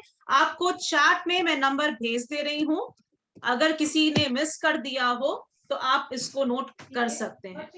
ठीक है बच्चे, समय बहुत कम है, लाइफ में ग्रेजुएशन सिर्फ एक बार करोगे। ठीक है, आप ऐसे कॉलेज में नामांकन के बारे में सोच रहे हैं, मैं इसलिए कह रही हूं सोच रहे हैं क्योंकि अभी तक आपका चयन नहीं हुआ है। ठीक है, जब तक आप हमारे यहाँ का एंट्रेंस एग्जाम और इंटरव्यू क्लियर नहीं करते हैं, आप ऐसे कॉलेज में एडमिशन के बारे में सोच रहे हैं जिसमें, अगर मैं ये बोलूं, बिहार का इकलौता कॉलेज जिसमें ना सिर्फ नामांकन प्रक्रिया शुरू हो चुकी है बल्कि क्लास भी शुरू हो चुकी है। मैं ये गलत नहीं बोल रही हूँ, पूरे बिहार में पता कर लो। आज कोई तो बात होगी अगर सिमिज सभी छात्रों की पहली चॉइस है। सिमिज का दूसरा नाम है प्लेसमेंट प्रोवाइडर। वापस बोलूंगी, वैसे ही बच्चे अप्लाई करिएगा जो पढ़ सकते हो।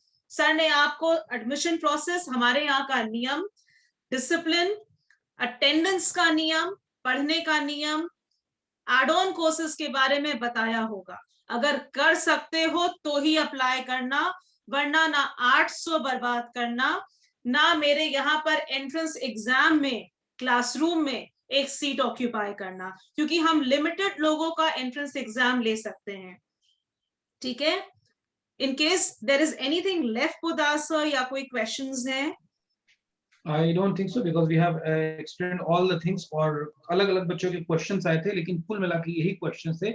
यहाँ मैं आपको एक चीज और बताना चाहूंगा कि आप इस बात को बहुत सिंपल तरीके से समझ लीजिए कि सिविल में अगर आप देखिएगा तो कुल मिला के आपका 5800 रुपीज का ही खर्च हो रहा है। 800 का फॉर्म और 5000 रुपीज का जब आप एडमिशन लेने के लिए देते हैं, तो मात्र यही आपको अपनी जेब से लग रहा है। इसके बाद जब आपको लोन मिलता है, जब आपकी पढ़ाई पूरी हो जाती है, जो कि 3 साल आपकी पढ़ाई पूरी होगी, 3 साल के बाद आपको 6 महीने का बफर जोन मिलता है, बफर पीरियड मिलता है, और उसके बाद जब आपकी नौकरी लग जाती है तब इस लोन को आपको रीइंबर्स करना है, वो भी 84 इंस्टॉलमेंट्स में, 84 किश्तों में जो भी आप लोन लेते हैं। और अगर जॉब आपको नहीं लगती है तो सर ने आपको ऑलरेडी बताया, मुख्यमंत्री का ये वीडियो मौजूद है और स्टेटमेंट और डॉक्यूमेंट्स हैं कि अगर आपको जॉब नहीं लगता तो आपको केवल एक एफिडेविट देना होता है हर 6 महीने में एक बार कि मुझे जॉब नहीं लग पाया है, और आपको कोई पैसा लौटाना। Chief ministers video, just a second, let me see, give me a couple of minute, I don't know where exactly is that.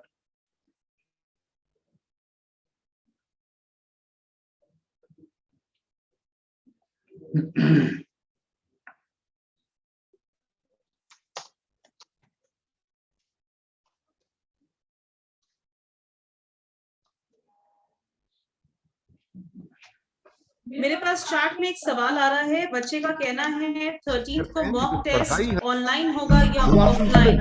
बच्चे 13 को ऑनलाइन होगा। हमें बहुत खुशी हो रही है आपको ये बताने में कि इस बार वर्ष 2021 सत्र के लिए जो पहली क्लास होगी वो 1 जून को होगी, और 1 जून को इंडक्शन प्रोग्राम होगा सिमिज कॉलेज का।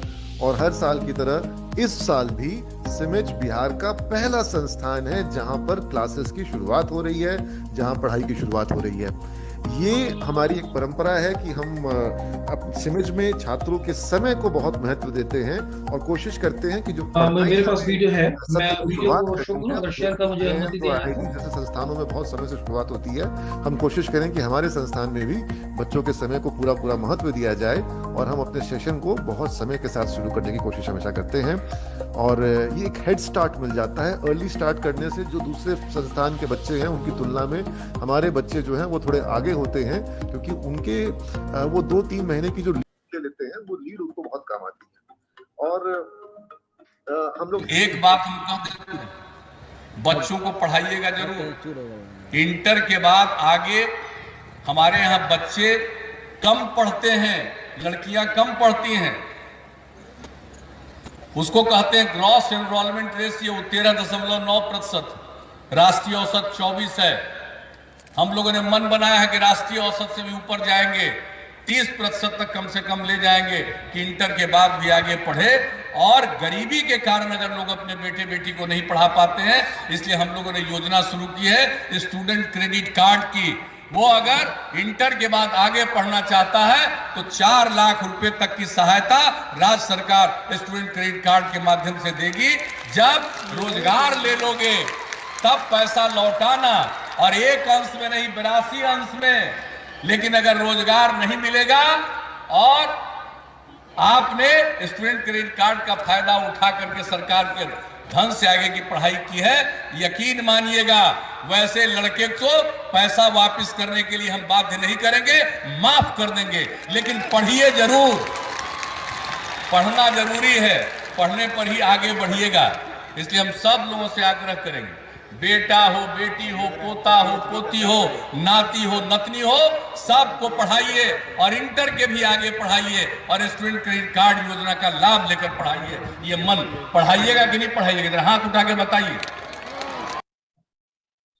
तो आप लोगों ने देखा कि कैसे मुख्यमंत्री खुद इस बात को बोल रहे हैं कि जो स्टूडेंट्स हैं वो लोग लोन लेकर के पढ़ें, और अगर जिनको जॉब नहीं लगता तो ऐसी कंडीशन में उसको माफ कर दिया जाएगा और इस आशय का आदेश भी ऑलरेडी निर्गत किया जा चुका है, ऑर्डर भी है डॉक्यूमेंट्स में, इसलिए इसमें कोई दिक्कत नहीं है। तो अब सबसे पहला स्टेप जो आप सभी स्टूडेंट्स को करना है वो आप फॉर्म ले लें।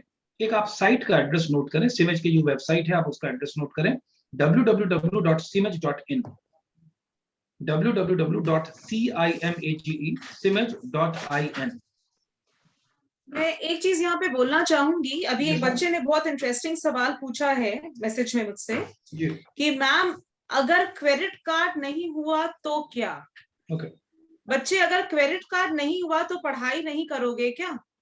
मैं आपको एक चीज जरूर यहाँ पे बोलना चाहूंगी, बहुत हमारे मन में होता है कि फीस कितनी है। बच्चे फीस से ऊपर उठो, आपका कंसर्न ये होना चाहिए कि मुझे ये कोर्स करके क्या मिलेगा। आपको अगर एक अच्छा करियर मिलता है जो आपकी 1 साल की सैलरी में आपके 3 सालों का फीस पूरा निकाल देता है, और क्या चाहिए आपको? एक अच्छे करियर की शुरुआत, ठीक है। और मैं आपको बता दूं, आपकी जो भी फीस होगी, मुझे फीस एग्जैक्ट आपकी पता नहीं है, आपको कौन सा कोर्स है वो पता नहीं है, आपका सिलेक्शन हुआ है नहीं हुआ है वो मुझे नहीं पता है, आपकी जो भी फीस होगी बच्चे, आपको बुक्स यूनिफॉर्म सब तो कॉलेज से मिलता ही मिलता है, ठीक है। अगर पढ़ते हो तो अच्छा करियर मिलता है, ठीक है। इसके अलावा यदि आपके मन में कोई क्वेरीज हैं, 7676 वाला जो नंबर मैंने आपको भेजा है, आपको जो लिखाया गया है, आप उस पर क्वेश्चन डालिए, आप उस पर कॉल करें, जितने सवाल हैं आज आप पूछ सकते हैं, ठीक है। But let not fees decide कि आपको क्या कोर्स करना है या नहीं। लेट द फ्यूचर प्रोस्पेक्ट, 3 साल के बाद आपको इन रिटर्न क्या मिल रहा है वो डिसाइड करना चाहिए। आपको किस कॉलेज में एडमिशन लेना है, वहां का प्लेसमेंट, वहां की पढ़ाई। जैसा आप देख सकते हैं यूट्यूब पर, ये पैंडेमिक में अगर मैं बोलूं इकलौता कॉलेज जो इतनी ऑनलाइन क्लासेस करा रहा था, आप देख सकते हैं ये हमारे रोज के वीडियोस हैं। अभी भी हमने डुअल मोड रखा हुआ है, जहां पर बच्चों के पास ये सुविधा है, वो चाहे तो ऑनलाइन क्लासेस कर सकते हैं, चाहे तो ऑफलाइन कर सकते हैं। आप देख सकते हैं, this is a never ending list. अभी एक अगला सवाल आ रहा है कि मैम क्या बीसीए करने के बाद गवर्नमेंट सेक्टर में जॉब कर सकते हैं? बच्चे आपको मैं बिल्कुल बोलूंगी 76 पर व्हाट्सएप करना, प्लेसमेंट की सारी फाइल, सारी रिपोर्ट्स नहीं भेज पाते हैं, बहुत ज्यादा भारी है। कॉलेज भी आओगे तो भी बोलेंगे एक कमरे में जाओ, जाकर के देख लो, कुछ जरूर भेजेंगे। बैंकिंग सेक्टर की अगर बात करूं, हमारे बच्चे कहाँ नहीं जा रहे हैं, हमारे बच्चे प्राइवेट बैंक, गवर्नमेंट बैंक, हर जगह जा रहे हैं। अभी कल की इंफॉर्मेशन है, आईसीआईसीआई बैंक का इंटरव्यू बहुत जल्दी हमारे कैंपस में होने वाला है। Plus there isn't any institution जहां पर हमारे बच्चे नहीं काम कर रहे हैं। So be it private, be it government, everywhere you are applicable. आपको बस वही करना है जो कॉलेज कराता है। अगर वो कर रहे हो बच्चे, तो फिर आपको चिंता करने की जरूरत नहीं है। पढ़ने वाले बच्चों के लिए इस कॉलेज से अच्छा कोई कॉलेज नहीं है, नहीं पढ़ने वालों के लिए इस कॉलेज से खराब कोई कॉलेज नहीं है, क्योंकि हम पढ़ाते हैं, ठीक है। और नहीं पढ़ने वालों को बहुत दिक्कत होती है, इसीलिए मैं बार बार कह रही हूं, सोच के लेना। I guess Fudasa questions ऐसे ही आते रहेंगे। Yes, I think we can end the session for the day. And आप में से जो लोग forms लेंगे, we will meet on 13th of August again. In the meanwhile, you can call us and question, raise your queries, whatever you have. Thank you so much, all of you. Thank you so much, everyone. Thank you.